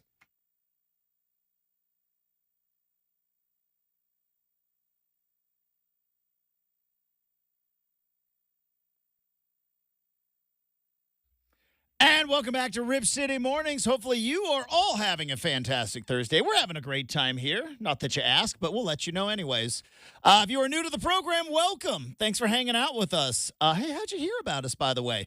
If it was through word of mouth, we'd like to continue that train going. If you like what you hear, if you enjoy the show at all, hey, maybe tell a friend. Maybe tell two. And if you are returning, hey, thanks for coming back. We appreciate it. It is a big football day on the show. We've talked a ton, obviously, about the new look Pac-12. What is it going to look like heading into the future? Now that the Pac-2 in the Beavs and the Cougs have raided the cupboard at the Mountain West. Boy, do you think the Mountain West commissioner is regretting that decision to let the Beavs and the Cougs into a scheduling agreement this year? Now, I don't know if that had anything to do with it. They got a lot of money for it, so they did get a lot of money for it. $50 million. But they may also not exist in 2 years. Well, it's finally fun to do it to somebody else. Is it? It really is, Justin, because it got done to us. The poor Mountain West schools, Brendan. The poor Wyoming Cowboys. In the words of Justin Timberlake, cry me a river. He settled his DUI. He did. So hey, that couple of community service, probably nice little check there. Do you think that cop showed up in court to say I still don't know you? I don't know if anybody really had to go to court over that, but yeah, maybe. Got you. You know what I mean? Because you fought I don't know if you have. I fought a ticket before. Yes. No, I've never. I have gotten. I'll tell you right now. Knock on wood. A cop will show up to the courthouse, and if he doesn't, you're off the hook. So within 6 weeks of getting my driver's license when I was 16 years old, I got pulled over speeding on my way back from lunch. And there was no fighting it. I was speeding. He got me. So had to do the whole community service thing because that's small town what you do. You get a ticket and they're like, you need to wash cop cars. And so you did this community service thing. Oddly enough, as I've had a fairly popular tweet out there about the pathways from Autzen to Reeser Stadium. My next ticket was years later. I was speeding through Junction City. Got me speeding through Junction City. That was, and then, so I didn't fight that one they got. And then the next one I got, you ever got busted by the camera? Only time I've ever gotten a speeding ticket in my life. The camera got me. It was, I said, the heck was Sherwood, and there are 2 cambered intersections, and not to mention, it should be nothing new to anyone, but anyone that listens, you just have to know you're entering the hornet's nest when you come into Sherwood, because not only do you have 2 cambered intersections, Sherwood cops have nothing more in their day to do in little old Sherwood than sit and get people in the middle of those 2 lights, Justin. Also, if they are listening to the program, we thank you for your service. We appreciate you. Keep listening to the show. Maybe if you see like a Honda Civic, just give it a break. You know what I mean? If you see Brendan rocking his Honda Civic. There's a lot of Honda Civics on the road. There's a lot out there. Do you think there's more Honda Civics or more Subarus in the Portland Metro? Subarus. Yeah. I think so. Yeah, gotta give them their tip of the cap. Dude, Subaru just they dominate. Completely dominate. If it wasn't Portland an extra Metro. If it wasn't an extra 15, 20 grand, I probably would have got a Subaru Forester as opposed to a Honda Civic. Subaru Foresters, expensive cars, man, because they last forever. They do. So do the Honda Civics, though. That's true. That's very true. But yeah, I've always liked a Subi, man. They kind of had some more, how do I say this, just more left coast Yeah, very popular in the Yeah, Northwest. If that makes sense. Yes, if you get what I'm getting at. Yeah, I don't think you in see the a lot valley, of if you will. Subarus in like Texas or a lot of Subarus in like Alabama. Nah, Just a thought. I don't think so either. Yes, back to our points. But yeah, in Seattle, I got busted on a camera, and it got me because I was going a normal speed, but it was a school zone, and I didn't realize because I don't have kids. Like, are they in school or are they not? And I was going a normal speed, but it was a 20-mile-per-hour school zone, so it got me just over, and I got that letter in the mail. And it was funny because I was just starting dating Kelly at the time, and I'm like, wait a minute, I know a lawyer, and I called, and she's like, yeah, you're not good, just pay it. Like, she's like, you could probably fight it. It's just pay it. You're on camera. It's got your speed. There's no cop to come in and testify. Like, there's a camera. You're Right, just so that's you're just gonna have to pay it. yeah, so that's true. And I go, what if I said I wasn't driving? And she's like, well, you could go to jail for perjury. Yeah, And I'm like, all right, it I'll was. just pay it. Yeah, cameras. It got me good. Yeah, cameras are tough. The one time that I got a ticket in Corvallis for the very nice, like so nice, it was unbelievable nice police officer who was really happy to pull over a kid in Corvallis. Dude, they love doing that. Yeah, that's still the worst cop experience I've ever encountered. But I went to want court. you to finish. I have something to add. No, you're good. No, I went to court and he didn't show up. So We- funny how that works. It's probably a good thing. But when I was in college at Western, and I would go down to Corvallis, and we would go out, and we had a good time at the Top of the Peacock. How is Top of the Peacock still exists, right? Sure is. Yep. Maybe we should hit that up on Friday night. Yeah, I'm staying. Dude, if you are at the Top of the Peacock behind the curtain, Brendan, I will Venmo you enough to buy 2 Red Bull vodkas, but you have to post a selfie at the Top of the Peacock with what it's really called, on top of it all. What? Yeah, but we just it's 8:08 in the morning. No. I still don't think that's something Peacock. But I mean, do you want me to put that in the caption? Brendan is at the top of the Peacock minus the P. You just send me a selfie. Okay. I will. Now, I will I'll say get this, you. I will Justin. get you 2 Red Bull vodkas if you send me a selfie. Behind the curtain, you met second time you met my good buddy TJ yesterday. Yeah. Most likely gonna be crashing with him. He's out in Paloma, so we're probably gonna hit up some of the Paloma dives, man. Okay. So it's If you see, it's a journey to kind of get back into town, especially late. If you see Philomath High School's baseball coach, shout out former Beav Levi Weber. Okay. Tell him what's up.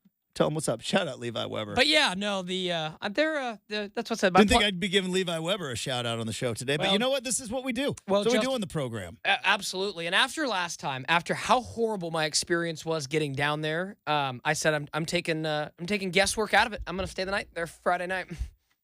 It was so bad getting down there when it was Oregon at home, Oregon State at home. This isn't as bad. I imagine traffic I-5 still be pretty messed up this weekend.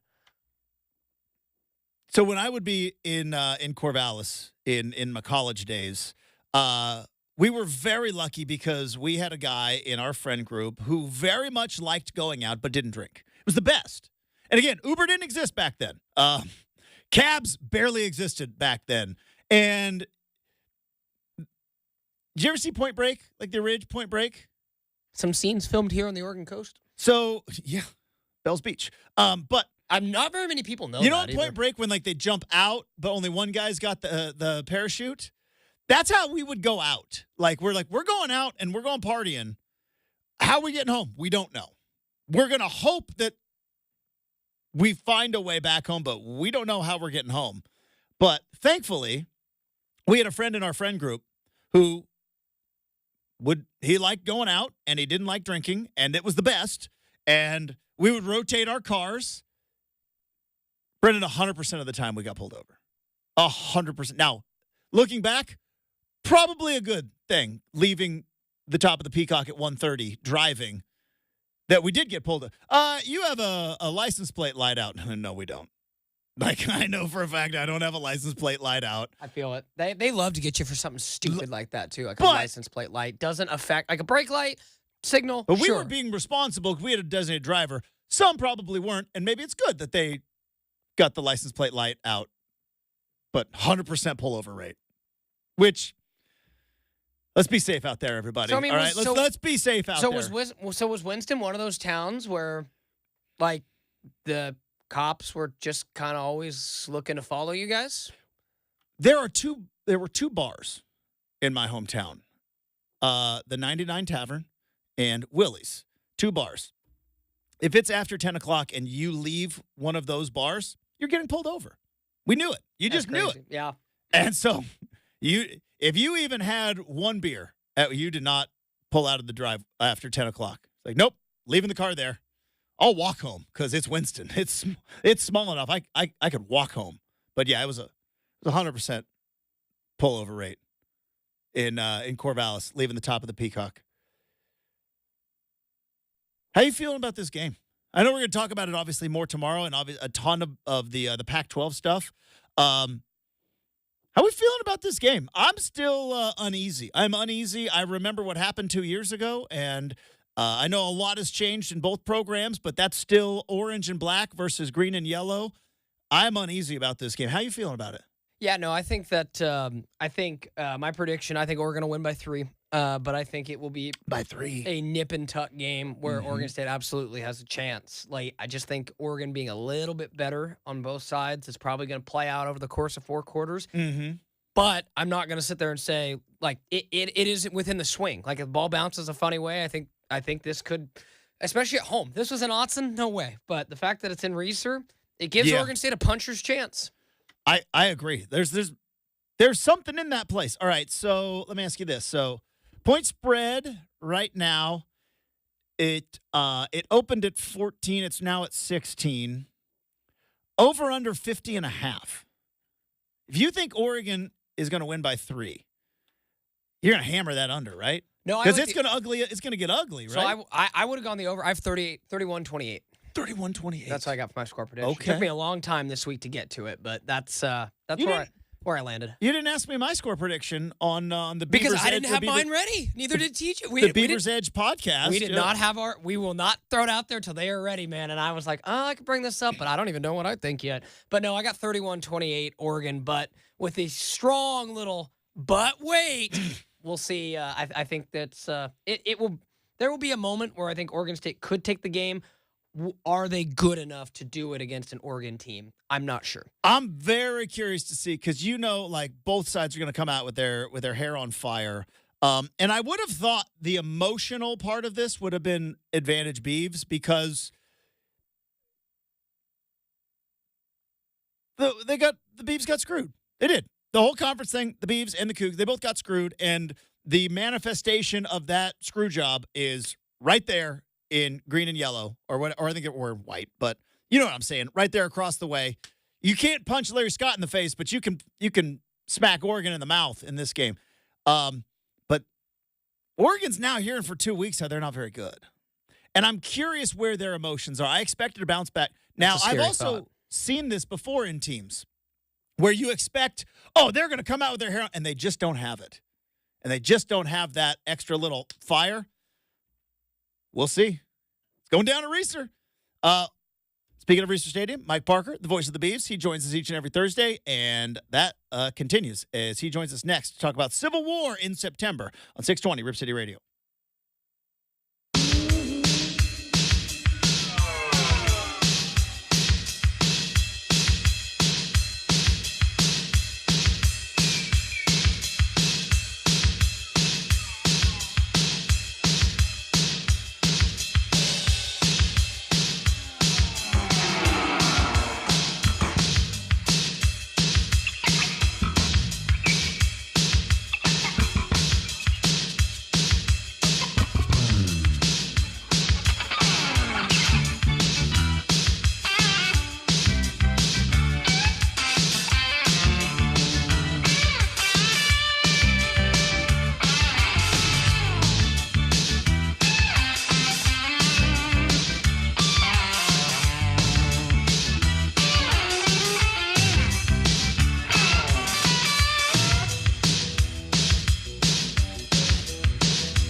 All right, currently efforting Mike Parker, who's going to be joining us in a matter of moments. He's going to be obviously on the call in,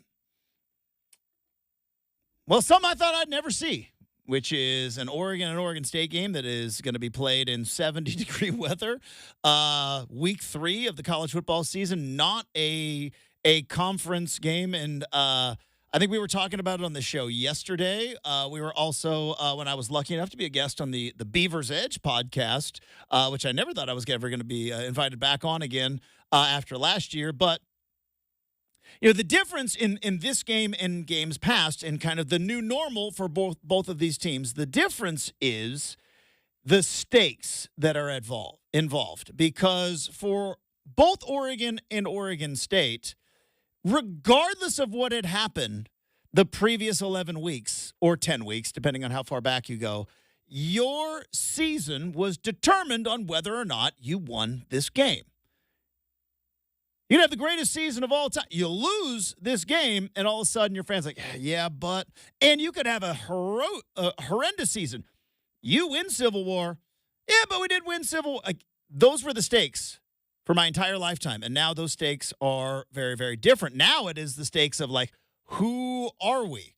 Are the Beavs going to be a contender and maybe push 8-9 wins to a bowl game? Is Oregon maybe massively overrated? So different stakes, different traditions, different feel, but still it's Oregon versus Oregon State.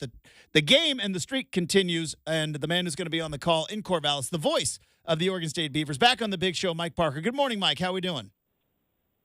Justin, good morning, and I'm glad that you're kind of framing your first question about the actual game itself between the two schools, because there's been a little bit else that's gone on late last night and overnight and this morning about the six-pack growing further in the days and months ahead. But I'm glad we start at least so we don't lose the fact that there is a pretty big football game coming that you can hear my canines, as always, He's very excited about all developments. Yeah, I'm going to step outside, even though it's a little chilly here, and try to get away from that. My apologies. But, you're right. It's a game that's going to tell us a lot. And we'll get to the other stuff, I'm sure, momentarily, Justin. But I still think the game has that kind of feel. For example, even with the changing landscape and the major changes and the expanded playoff and all of that, the 2020 COVID season where the Beavers only played 7 games and went 2-5, one of the two, that makes that 2-5 year in 20 was the victory before no fans at Reser Stadium, and yet after the game, people are driving around the stadium, honking their horns and celebrating into the night in their cars, driving around the old ballpark. So, the game back in the days when both schools were really struggling, it was everything. You got to that game, and if you won the Civil War, you felt like, okay, I don't care if we went 2-9 or 3-8 or 1-10. If the one was a win in the Civil War, then it was all somehow it sanctified the entire season. Those things have changed, no question, over the years, and this game has different things riding on it for both schools, but that sense of was the year a success? Well, how do we do in the Civil War? I still think applies, and in some ways, this year for the Beavers, it could, if they're able to prevail in this one, the 128th, that gives them a shot to stay in a national conversation, get a lot of attention about what they're still doing, even though left behind and so on by the departing schools, and a Pac-12 conference now up from 2 to 6 overnight. But if they win and keep winning, then the win over Oregon gives them a chance to stay in the conversation, whereas a loss is not necessarily devastating, crippling forever for Oregon, which has a lot of big games ahead to right itself and find itself and play up to its talent level on a more consistent basis and still be part of the playoffs. So there's a lot at stake in a mid-September game. I think there's more for the Beavers in terms of trying to stay in the national conversation all year. Mike Parker, the voice of the Oregon State Beavers, joining us here on 620 Rip City Radio. And that was the thing. I've been talking about this all summer, Mike, and I'm just kind of curious in your thoughts. We have been around so many of these games, both, I think, personally and professionally, and understanding the importance of this game in our neck of the woods here. But there was always kind of some magic. You know what I mean? This game, something about it where one team is massively better than the other. How are they in a one-possession game? How did this upset happen? There's magic in these rivalry games, and I've always felt there was some kind of, the football universe doing its thing at the end of the season to kind of throw a wrench into what you thought was going to happen. So I wonder if in week 3, there's still that magic in this game. I think there is because the fan bases, I think, still feel it. And even though might be wearing T-shirts instead of parkas at the game, right? I still think between the fan bases that, that passion and that loyalty to whatever side of this great rivalry you grew up on is still there. I just wondered, do you think that magic's still going to be there on the field? I do, because of what you just touched on, Justin.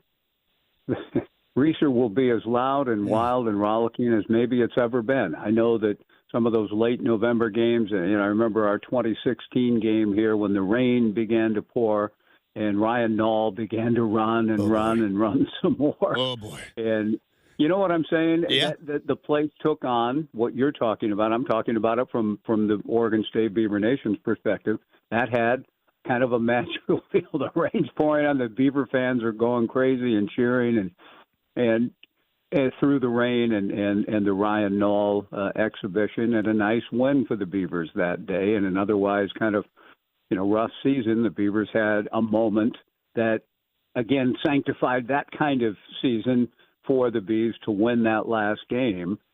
And it was exciting and magical in that sense. I don't know, a mid-September game, I'm not sure what the date is the following year. I don't know. I haven't seen that and don't know exactly when that's going to happen. But the fans, particularly, for the Beavs in this game this year, I think means as much in a sense to our core, our fan base and Beaver fans in that sense everywhere than maybe it has for a long, long time, in that sense of being left behind and feeling betrayed and abandoned and the anger and the rancor and all that goes with that, added to just the natural enmity that's built up through 128 games in a series that goes back, 130 years.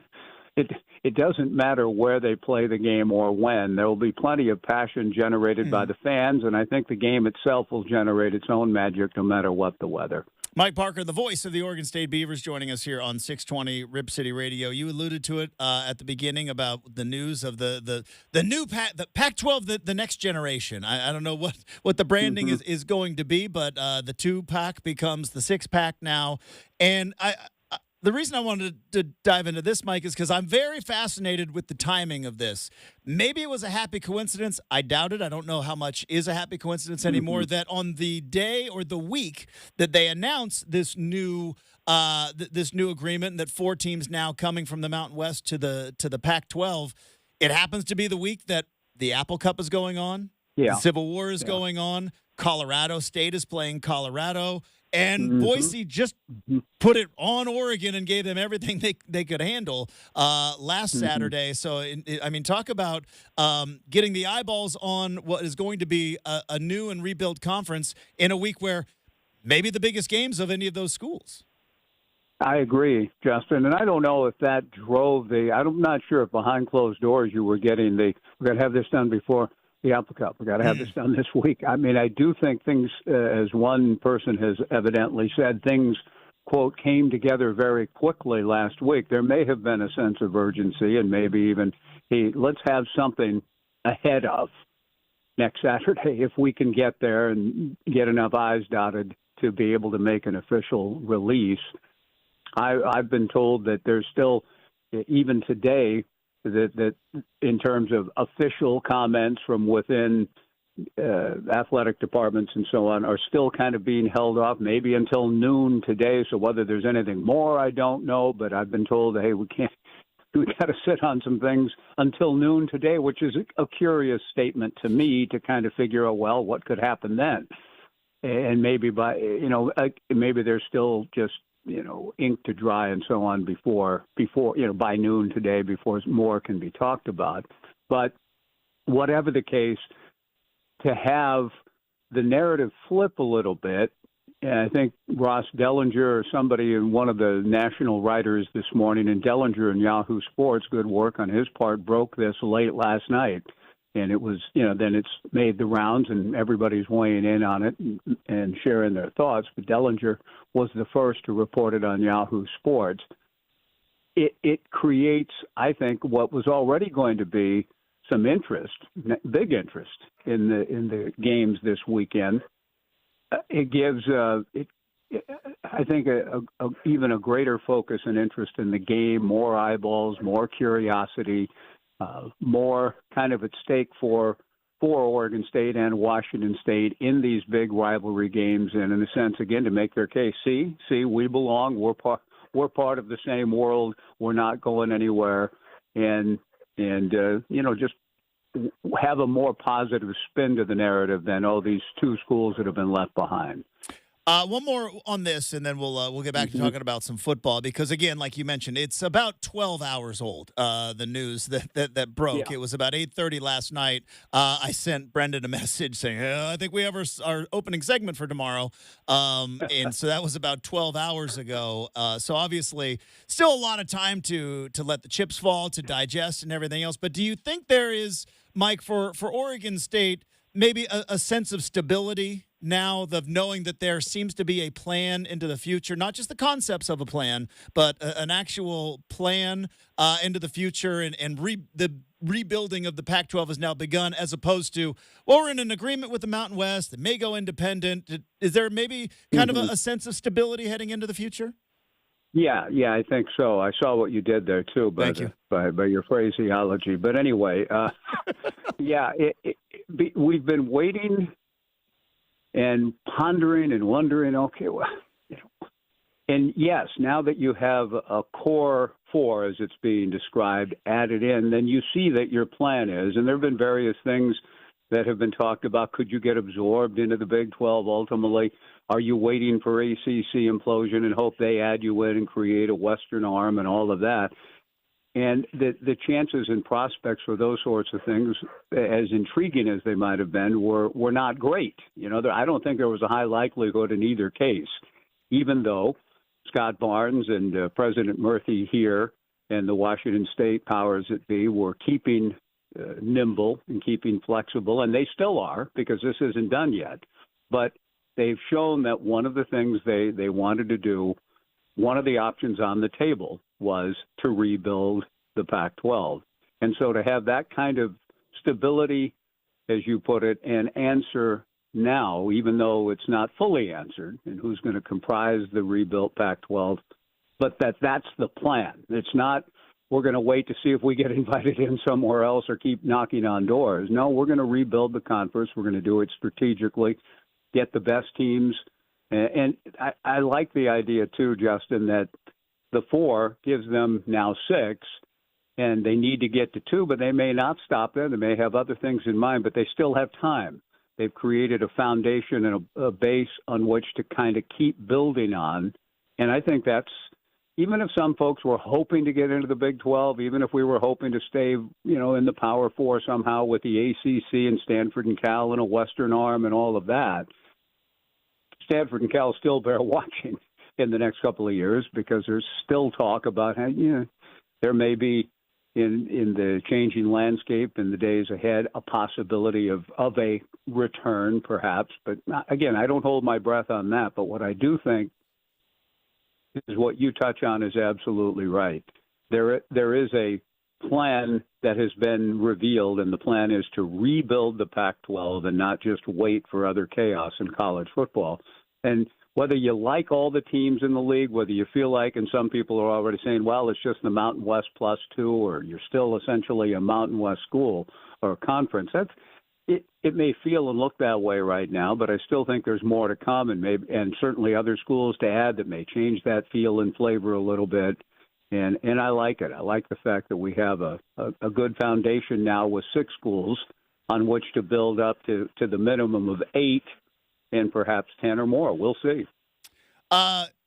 Some football talk. The first two games of the season, Oregon State has run the ball 109 times. They have thrown the ball just 41 times.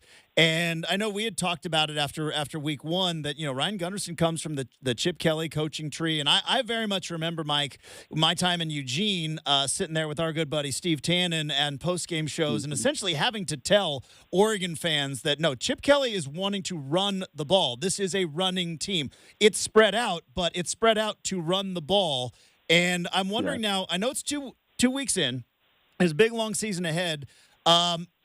Do you think the disparity in the run to pass is what Ryan Gunderson and Trent Bray ultimately want to do throughout the season, or is that just kind of the way the games kind of fell? Because when you're running the ball at 5.5 yards a carry, there's no real reason to throw the ball. No, there isn't. There isn't. And I could tell in hearing Ryan this week share his thoughts with the media that there's part of him. He was almost opening the curtain on what goes on inside of an offensive coordinator's mind. I think there's part of him who has developed with Chip and with Mike Riley and Brent Brennan and others who've been very influential on him. He has a lot of plays. He's got a lot of big plays in the passing game. And it's almost like, look, I'd love to run a few of these things. It would be fun to execute this play, and we've practiced it, and we can do this in the passing game, and we have some other concepts that I'd love to show, but why? Yeah. I mean, I think there's, what I'm saying, Justin, there's probably part of Ryan and any offensive coordinator that would love to empty the whole playbook out because they can, and it's fun, and the players would enjoy it. But you do whatever it takes in the game you're in to win it, and if something's working well, stay with it, and that's what they've been doing. I noticed Washington State, and I haven't seen the game, but it was an eye-popping number when I looked in their win over Texas Tech that they rushed for 300 yards. Washington State rushed for 300. So whatever it is they decided to do in that game goes a little bit counter to what they've been known for through the years. And you do what you got to do to win the game you're in. Chip was very good at that. And Ryan Gunderson is going to sit on that playbook until he needs to open it up a little bit more. Well, I mean, to quote the great Texas coach, Darryl Royal, I believe he said, when you throw the ball, there's three things that can happen, and two of them are bad. So we might as well just keep running the ball on the ground. One last thing I wanted to get to before we let you go, and we're really thankful for your time. I know you're not the biggest social media guy. I've always found it funny that some of the things that fire off social media that get people engaged, and it's kind of the silliest thing. I threw out a tweet that I thought was funny because Oregon football said they were heading up I-5 for this game on Saturday. And, of course, I said, I go 99 through Junction City. The thing blew up, Mike. I don't know why or how that struck a nerve, but the thing just blew up. So I was going to ask you, as a man who lives in Corvallis and I'm sure at some point takes trips down to Eugene, are you an I-5 guy or are you a 99 guy? Absolutely, Highway 99. Yes. No matter even if what I have to do is way over on the other part of I live in South Corvallis and I'm close to Highway 99, but it wouldn't matter. Highway 99, baby. And I don't know. I hope it blew up in your direction that people are leaning more towards 99. In fact, if I had a little more time, I'd take Peoria Road and go a little more circuitously because that's one of the more beautiful roads in America as far as I'm concerned. But it is Highway 99 almost any time I go to Eugene or Springfield, and I love Highway 99 and that route. I hope most of those who contributed or responded to your ex agreed with you. Did they? They did, and you could tell again who were the my Twitter handle is Justin Myers 541, and you could tell who the 541 people were, Mike, because the others were like, oh, I just Google mapped it. I-5 is 5 minutes faster. It's like, yeah, but you don't know about the Long Branch, okay? You don't know about the Abbeys that's in Junction City, and as you mentioned it with regard to the conference, Mike, you know this. The city of Monroe with a very nice, build your life on a solid foundation right there with that big giant rock that I drove by 100 times or so right there to let you know, building on a foundation of the new Pac-12 in Monroe just helps you out on your way up. I think the population, go by it enough. I think it says 730 on the sign as you go through Monroe, and yet I've been told, and on our out of town trips, we often stop in Monroe and get something to eat on the way to the airport. Not the whole team, but those of us who get a little breakfast before we get on the plane.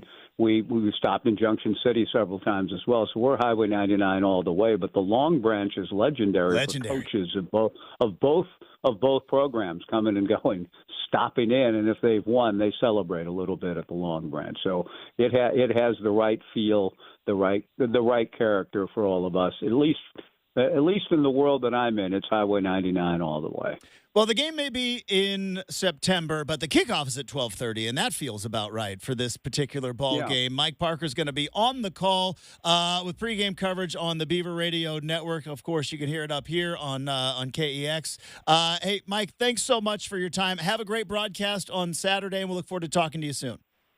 Great talking to you, Justin. Thanks. I enjoyed it. I didn't quite I knew that we'd have a little more to talk about than just, whether or not the Beavers are going to be able to continue to run or what Jordan James is going to do, et cetera, et cetera. There's a lot going on, but I'm glad the game itself is here. It's going to be, I think, a riveting and I hope at times magical spectacle even in September. Thanks for having me on, Justin. I appreciate it. Of course. Appreciate your time, Mike. There you go. There's the voice of the Beavs, Mike Parker. We have got the RCM mailbag to wrap up the show next, 620 Rip City Radio.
All right. Let's wrap up the big show. We do that the same way each and every day. It is the RCM mailbag. Random questions, any subject, any topic. Nothing is off limits, and I repeat, will not duck the tough questions. Sometimes I dance around them, but usually I don't duck the tough questions. Let's fire up the mailbag. Here we go.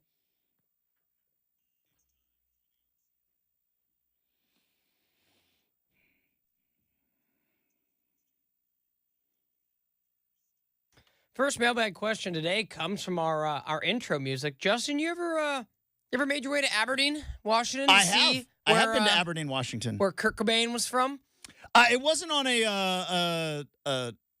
a Nirvana sightseeing tour. I believe Aberdeen,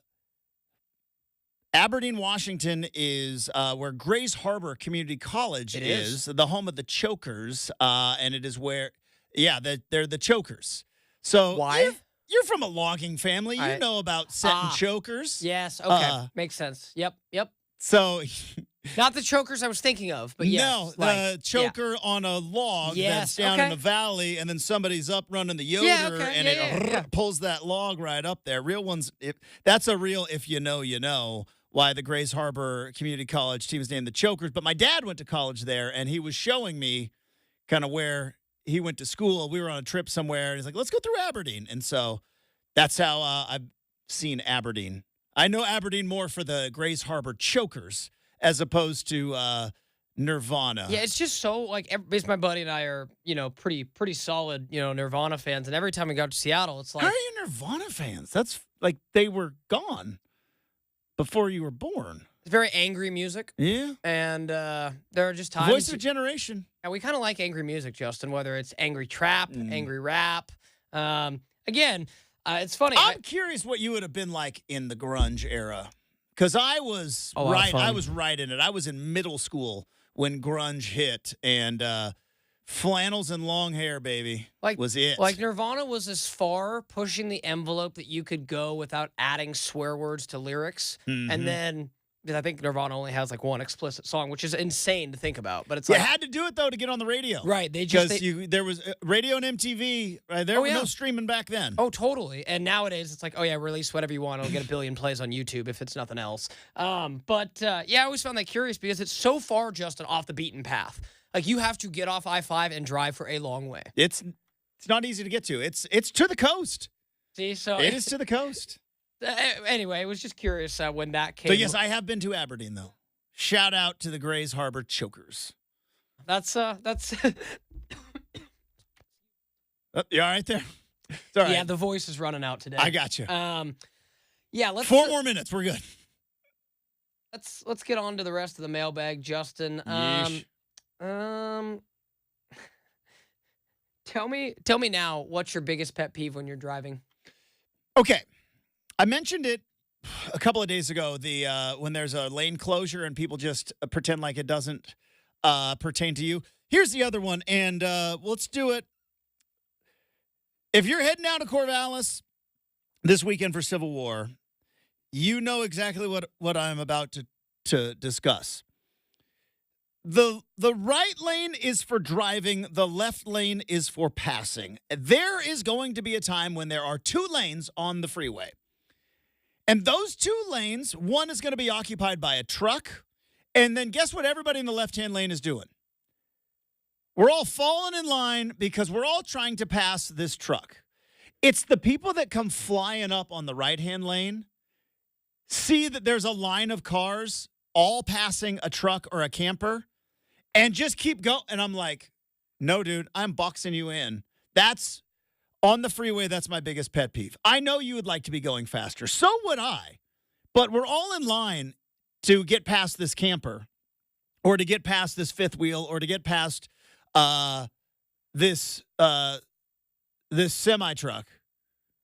And you just go flying up. That drives me bananas. Absolutely. That's my freeway bananas pet peeve of driving. Like, dude, we're all in line. We're all going to pass this truck. You're just going to fly up. And then the big second pet peeve, Brandon, the people up in front of the line that let this selfish doofus just cut right in. I had $1 for every time when I'm like, when I have been behind someone and I've even gestured like this, get over. Like, Mm-hmm. get over. And then I see people do what I'm like, you're supposed to do that instead of just going to the right and going around somebody. You're supposed to get over if you're not going fast and left. Yes. Right. And when I see the amount of people who go, oh, yeah, so not only are you going slow for me, you let the person up there in. So, And my new thing, Justin, and you might have seen me if you've been around this area, you get the thumbs down from Brendan now. So not a flip off, a thumbs down. I think it's just more disappointing. Isn't that gif of that guy at like the Yankees game who's just like, I'm not mad enough to flip a bird, but just not like going to do disappointed. On YouTube. Just disappointed. But just, you know what? Thumbs down. And no one's going to come after you for a thumbs down thumb, so it's even perfect. It's even better. That's just thumbs down. Yep. Just, you know what? Classic. Be better. Be better. All right, that's going to do it for the big show. Thanks to Mike Parker, the voice of the Oregon State Beavs. Thanks to super producer Brendan. Thanks to all of you. Have a terrific Thursday. It's a Fancy Coffee Friday. It's a Football Friday, and we'll talk to you tomorrow morning on 620 Rip City Radio.